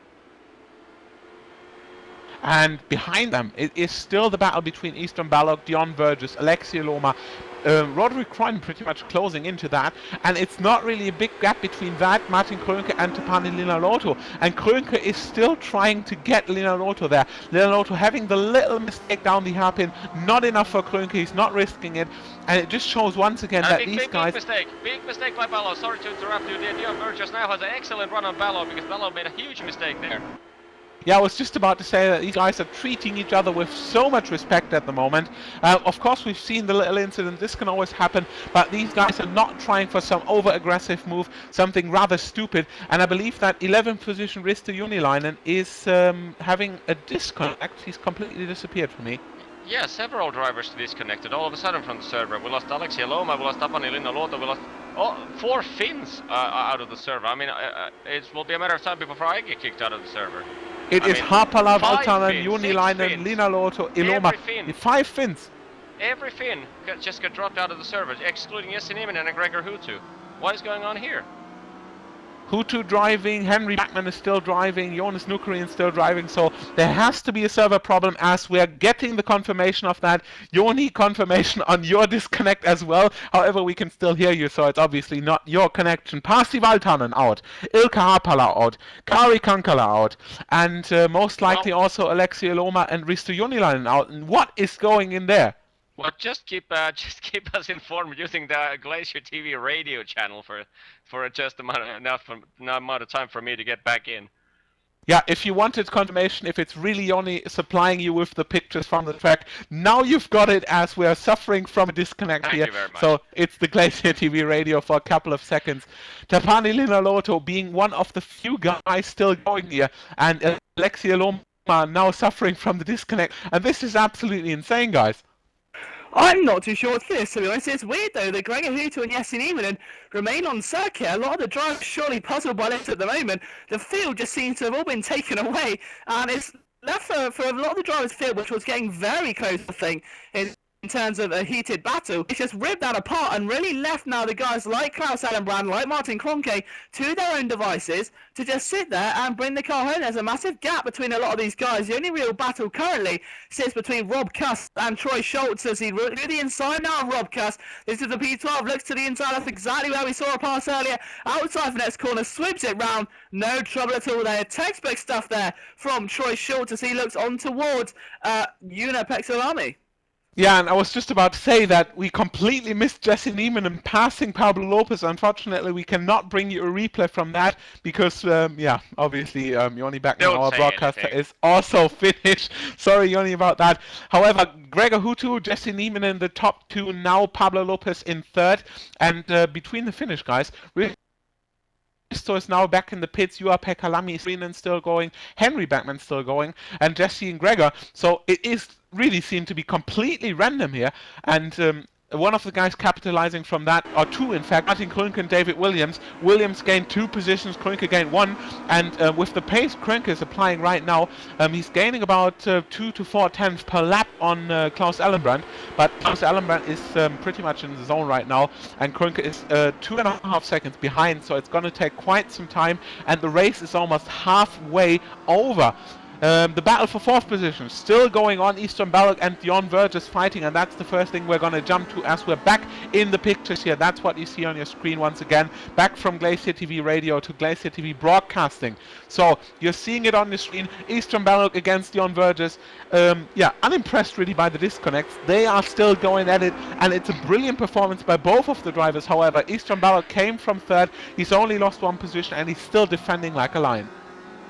Yeah, it's great to see, some of the drivers who are in that scenario and they do disconnect. I mean, you've probably noticed from me naturally dropping out a few times today, the internet connections aren't really a strong point over here. And if it does drop as a driver, you go into a big race, you've got a great opportunity just to get stripped from you, and you're down in, 20th, 30th position. Sometimes you just, not so much rage quit, but you don't see the point carrying on, and it can harm your mentality, not just for the race, but for the league as well. So it's great to see so many drivers once again back here, trying to make something. I think all of them realising that everyone suffered the same fate here right now.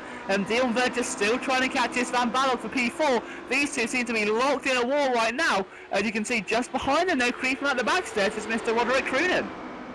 Yeah, Dion Verges against Eastern Ballock. Now, once again, Dion Verges always tries to go around the outside there, trying to push Eastern Ballock into the mistake, and then trying to get the run out of the turn. We've seen that you're also able to overtake into the left turn once you get the overlap, and it is relatively quick that Martin Kroenke is catching up towards this battle. 1:16.9 for him, 1:16.8 for his teammate David Williams, and these guys are only running 17-point highs, so if they continue like this, 7 seconds will be made up in no time, and we've got half of the race gone and half of the race, so it could very well be possible that Kroenke and Williams will gain another position here.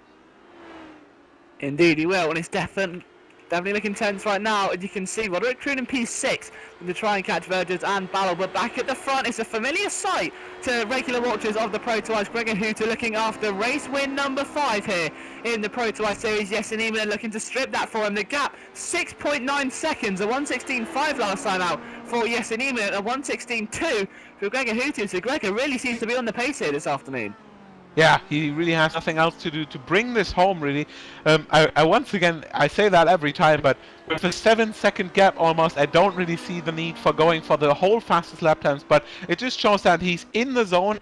He really just needs to bring this home, and getting out of the zone and slowing down is really the bad thing to do. Nieminen, however, also broke free from Pablo Lopez right now, so it's also going to be quite a boring race for him. Just trying to finish in second position, Pablo Lopez in third. Yeah, he can't really follow the guys ahead, but he's also a lot quicker than the guys behind him. So wouldn't be too surprising if he stays on the third position. But then we're starting with the battles. Eastern Balog versus the Unvergers. That is for fourth position. And then we've got an excellent battle going on in the back of the pack between Troy Schultz and Juha Balami. Obviously shaping up by the disconnect of a couple of Finns here. So yeah, a lot of the good race actually died because of the service, what Joni actually says. And I agree with that, but we've still got a lot of fights coming up here, and in the last lap already, Klaus Ellenbrandt, Martin Krönke and David Williams made up another second to the guys battling here for the fourth position, and if they continue like that, they're at least going to be close enough to really get the slipstream. But then again, Liam, we've said it and we've seen it, it's just going to be too difficult to pass here. Yeah, and it really will come down to an out-of-the-box manoeuvre, and if you remember to race one with Gregor Hutu and Jesse Nieminen, doesn't always go to plan, does it? But we'll be hoping for a much different result this race, but the question is, who's got the most guts? I said it at the very start of the broadcast, it'll come down to who wants it most, and Gregor in race 1 definitely showed that fighting spirit, but in terms of the battle for P4 and 5, Islam Balog is placing his car very nicely right now. I've been watching in the past couple of laps, and he's not really budging off that inside line, and when he does, he immediately cuts back, leaving just no room for the man in P5 who's currently hounding him, Dion Vergers, to cut him down. Now Dion was involved in a very tense battle last time as well here at race 1, so he knows what it's like to apply pressure and attack and defend. He's had a very good experience in race 1 of both causes in attacking and defending, so could be the best man for the job to take that P4.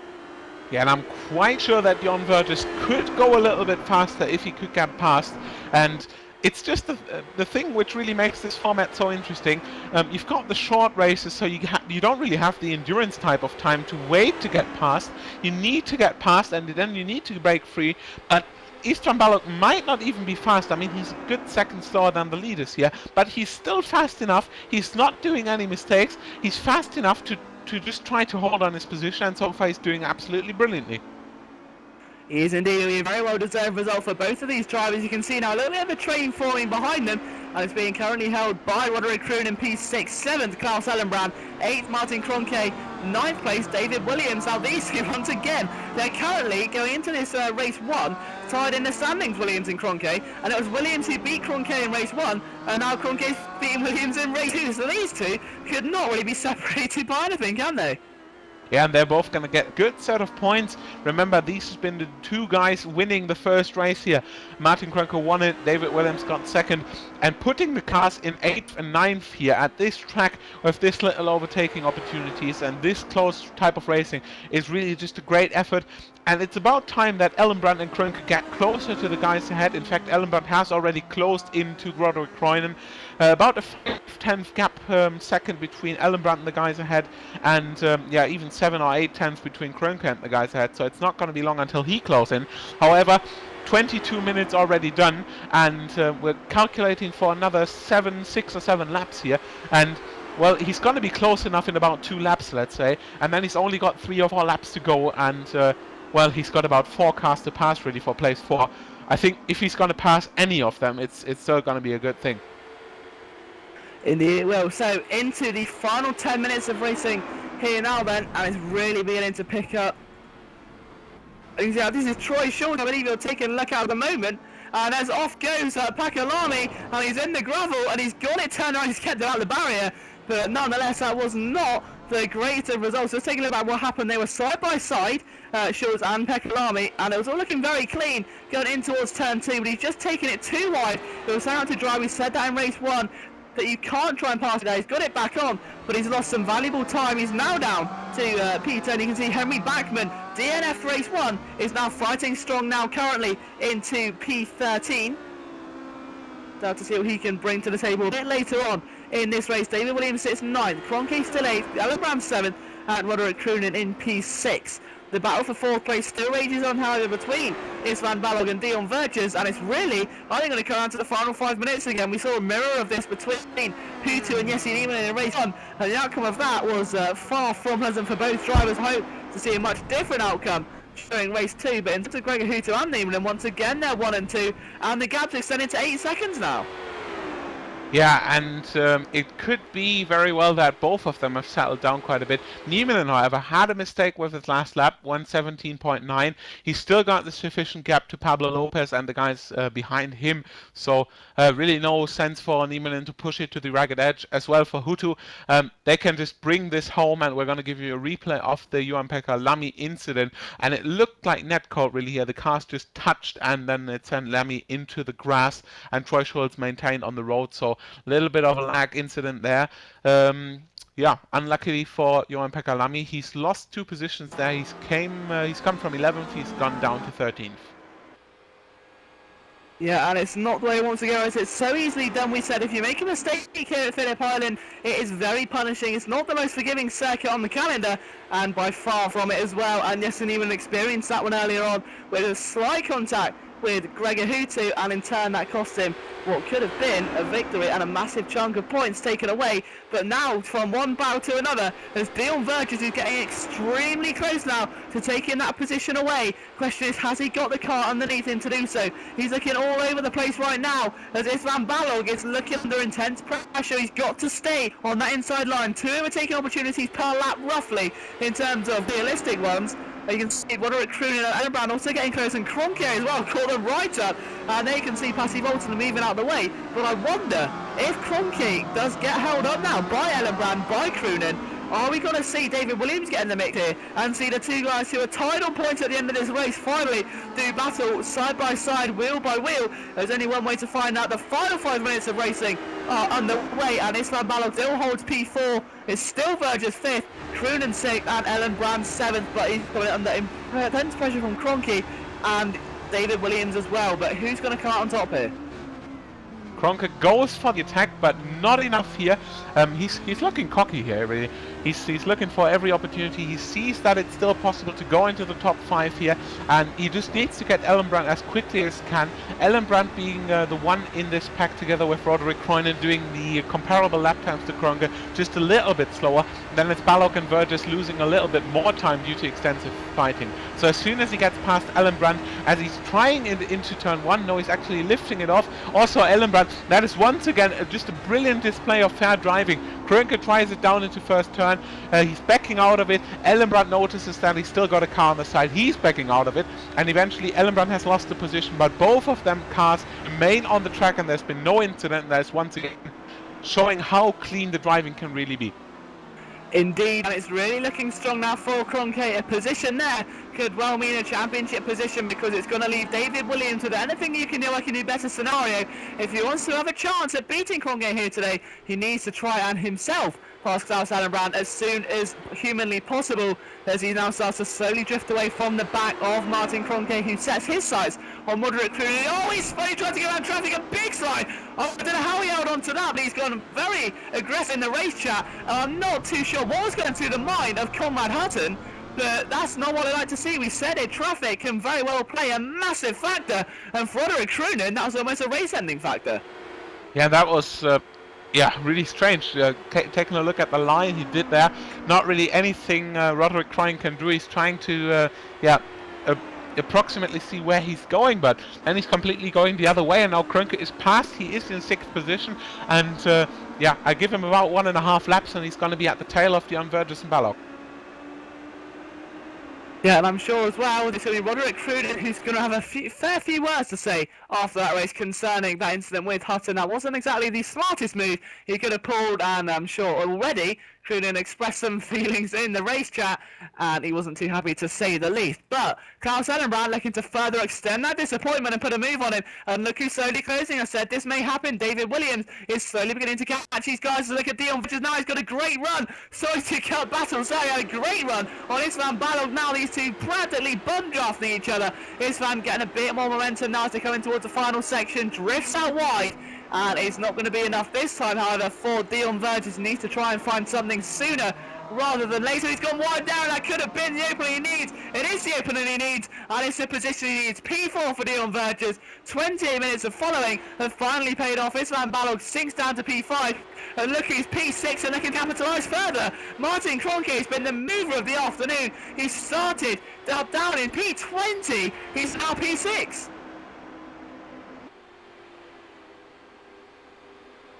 So just keeps getting better and better for Martin Kroenke. A win in race 1, and it's looking very, very good for him right now. I have to see what he can do, but nonetheless, it's going to be very interesting to see what happens during the race. Can David Williams catch them as the race heads in towards the climax?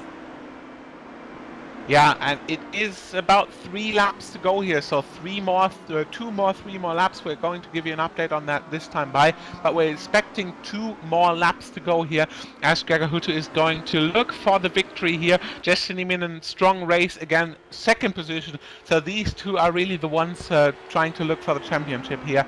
Martin Kroenke currently in 6th position, and that's where we're at with the battles here. David Williams in 9th, and from 4th to 9th, really nothing is decided here. Pablo Lopez being the only one relatively safe in 3rd, and behind them Troy Schultz in 10th.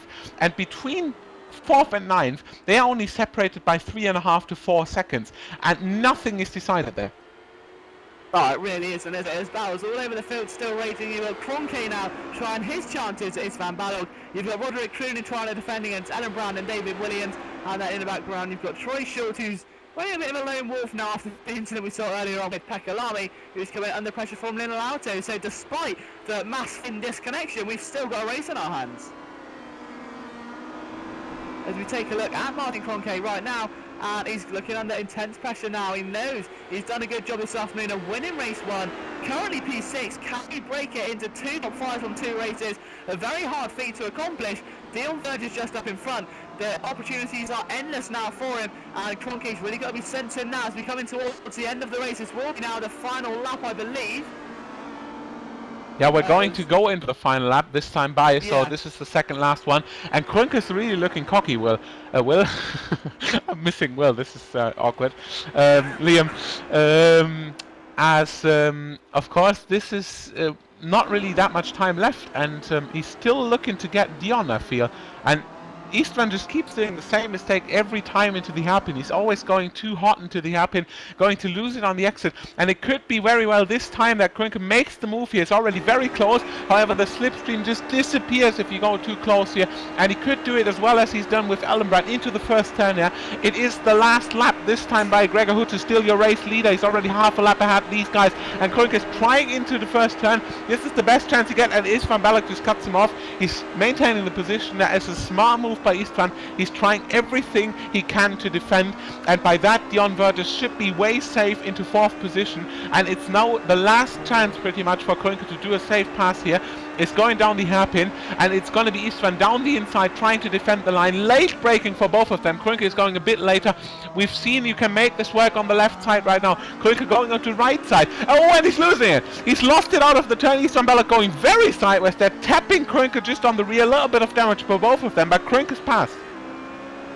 And he was a gallant pass as well for him. But Gregor Huttu comes across the line to take his 5th victory of this season, and it's been a great job, hasn't he? He started in P9. He didn't have the best race on, but he's taken the victory here at Phillip Island. His championship rival, Jesse Nieminen, crosses the line now in P2. A great effort there by both Finns, and this championship battle further extends its full force, if you will, into the next round. Nothing settled, and Pablo Lopez, we said the winds of change are blowing. It's been a hurricane right now because Lopez gets a podium.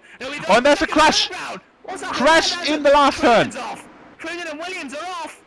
Williams gets it back on. I think it's going to be a position loss. Troy Schultz is way down the road, but Roderick Croonen just gets a lucky escape there, as does David Williams in 8th and 9th position respectively. Ellen Brown came 7th, Balog 6th, and Kroenke in 5th, so he did indeed get past, I believe, in the end.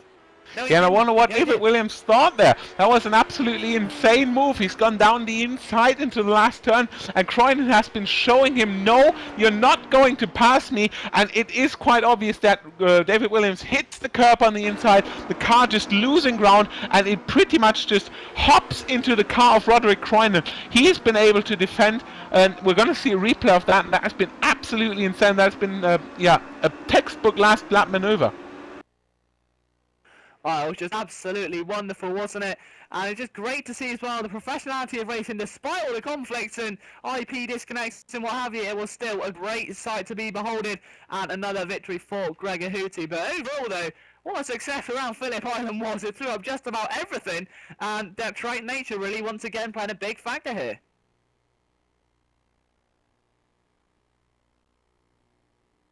Okay, so we're just going to wait for some official confirmation of results and then grab a couple of interviewees who want to talk about their race experiences. But one man I really want to hear for is Pablo Lopez. These past couple rounds, he hasn't really had the best of luck. He's been involved in some incidents which could have been avoided. It hasn't really been the time of his life, to say the least, but he's made the most of what he has. He's 16th in the championship, and then only 2 top 10s here today, but he got a podium as well. So we'll hear from him hopefully a little bit later on, as we just wait for some confirmation. So before we go into the interviews, just quickly play a little promo for you, and we will be right back as soon as possible with some interviewees.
Okay, so we're back live on the ProtoICE for the post-race show, and it really has been an incredible sight to be beholding. It was Gregor Houti once again taking a victory from Jesse Nieminen, and it was an absolute fantastic result. So Mari's going to run through the final results for you right now, but what a race it was. Yeah, it really was, and we're going to take a look at what was going on here in the second race. Race victory goes to Gregor Houti with a 10-second gap to Jesse Nieminen. Houti being able to take the lead early after a great start once again, storming through the field, getting the race victory here with 10 seconds ahead of Jesse Nieminen. So it's once again Houti and Nieminen at top of the grid. Pablo Lopez in third. Great race by the Spaniard, just taking the 10th place from the grid into the third place in the finish. We've had a great battle between him and Nieminen for a good half part of the race, so good race from him. Dion Burgess managing the 4th place. In the end, not really being able to fight against the Eastern Balog. Balog making the mistake. Balog being dropped down to 6th position, also been passed by Martin Krönke. Klaus Ellenbrand in 7th, Roderick Croydon in 8th, and David Williams colliding with Roderick Croydon sends both of them down into 8th and 9th. So Troy Schultz completing the top 10, lonely race for him really after the little incident with JP Lamy. Henry Backman in 11th, Rob Cuss in 12th, and JP Lamy, just like we said, the last one completing the top 13 here within the first lap. Jonas Nukarinen a bit disappointing. He started from 4th, had a little incident off turn 2 right away. 14th position for him. Stefan A. Smith top 15. Conrad Hutten in 16. Also Richie Stanaway started from 17th, finished in 17th, so not really the result he's imagined. Risto Unilainen 18, Tapani Lunaloto 19, and Pasi Valtanen in 20. Indeed, so there's your final confirmation of results. We do have a couple of drivers here for interview. One of them being the first race winner of race 1, and then had an even better result, it seems, in race 2 to get that consistency there. Martin Kroenke, 2 top 5s, 1 race win. How was your weekend for you? Was pretty enjoyable, to be honest. First race was not as spectacular because I was running in third pretty much all the time, except for the last maybe 500 meters when Gregor, I think he slowed down to wait for Jesse, but I'm not sure on that. And yeah, race 2 was pretty nice. Didn't make much positions on the start initially. There was a huge wreck in turn 3, I think, where I was pretty lucky to get through, and then I managed to overtake 1 or 2 guys, and yeah, it was pretty nice.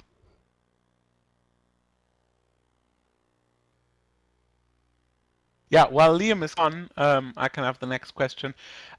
You've had a good qualifying already, and we see the same guys pretty much at the top of the first race already. So we've got you together with Gregor and Jesse, Dave and Ilka Harpala pretty much every race. So you're starting the first race from third position, and quite at the time, you're almost every race finishing it in the same position. Doesn't it really get boring in the midway of the race? In race 1 sometimes, yeah. But race 2 always makes up for it. However, you did a great job keeping up the concentration here, and I wonder if Liam is back. Liam, any more questions for Martin? I was just going to say, in terms of the championship, Martin, you went into this round sat in P3, tied with David Williams, and you had an absolutely stupendous weekend now. What's it going to be like heading into the next round? Do you think you can finally clear that race and get yourself to secure that P3? I'm not sure. I hope I can manage it, but you never know. I had a bit bad luck in Sebring race 2, in Road America race 2. No, it was Road Atlanta.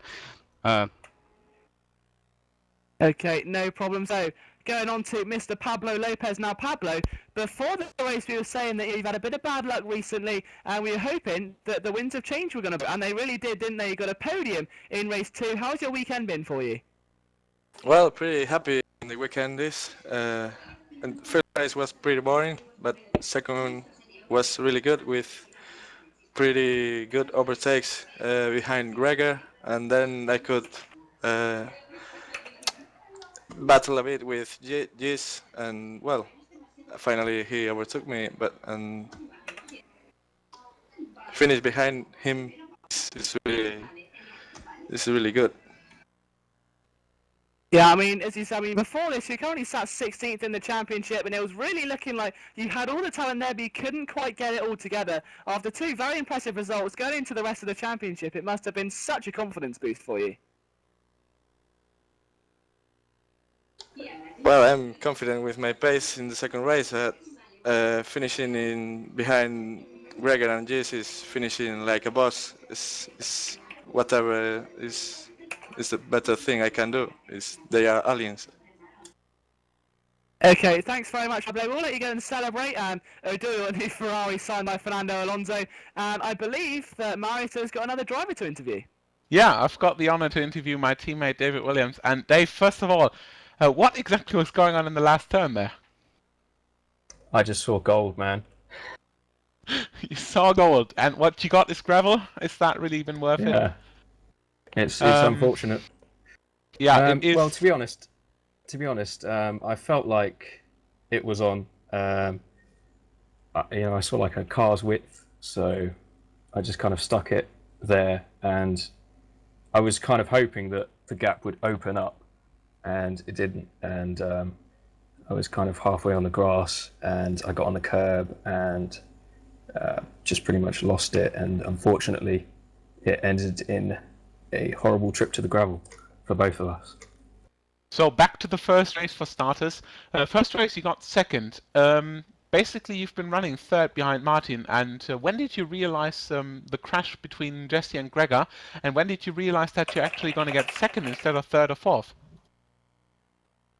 Well, first of all, I wasn't actually that surprised, because obviously I was monitoring the gaps, and they were very, very close the whole race, so I was kind of half expecting there to be some, fireworks. And then Gregor was obviously quite kind and allowed Jesse back through, and that gave me second, so it was a good result.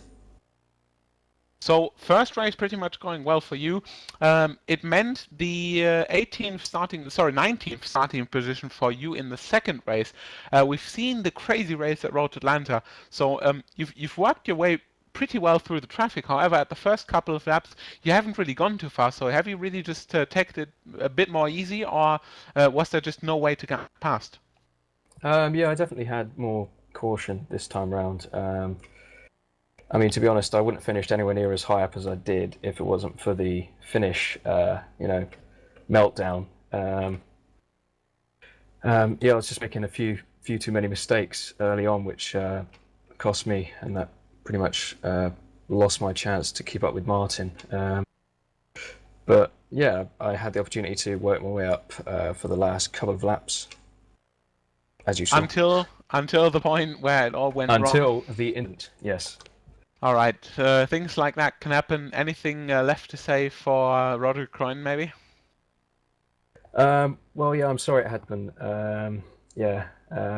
I think it's a bit of 50-50. I know it was a risky manoeuvre, but, it happens.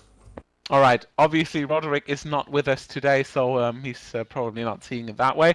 Anyway, Dave, next round obviously being after the Christmas celebration holiday pause we have in 2 weeks.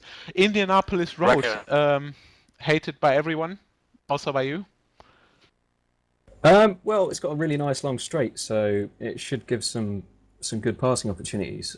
So yeah, it's going to be definitely interesting for the second race. Yeah. Closing question for the other guys, Martin, Pablo. How are you looking forward to this? Yeah, look forward more than this track. It was for me, and I prefer Indy. Maybe we will see a pretty good race. Martin? All right, I'm looking forward to it as well. Okay, so everyone looking forward to this. I bet that's going to be changing close to the race. It has been an absolute pleasure once again. This is it for today. We've seen a brilliant race today. Not really that much start trouble, so absolutely brilliant performance by the guys here. Gregor Hutu taking a well-deserved victory in the second race. Jesse Neiman also doing a blistering performance here, really. And it just shows once again, you're not going to have the troubles at the top, but you're going to have a lot of fighting in the mid-pack here. And I just hope you've been well entertained, and I can't think of anything else, Liam. So this is going to be it for today. We're going to see you again in 2 weeks. Do not forget, we are currently on the Christmas break together with the Pro Series here. So 29th December in 2 weeks is going to be the round on Indianapolis. Make sure to tune in for that. We've had the vote between Motegi and Indianapolis, so this has been a driver's choice to pick Indianapolis. Don't blame us if you're going to go crashes and everything. So take it as it is. Good luck for that, and take up your practice during the holiday season. And we're going to see you on the 29th. Until then, bye-bye. Yep.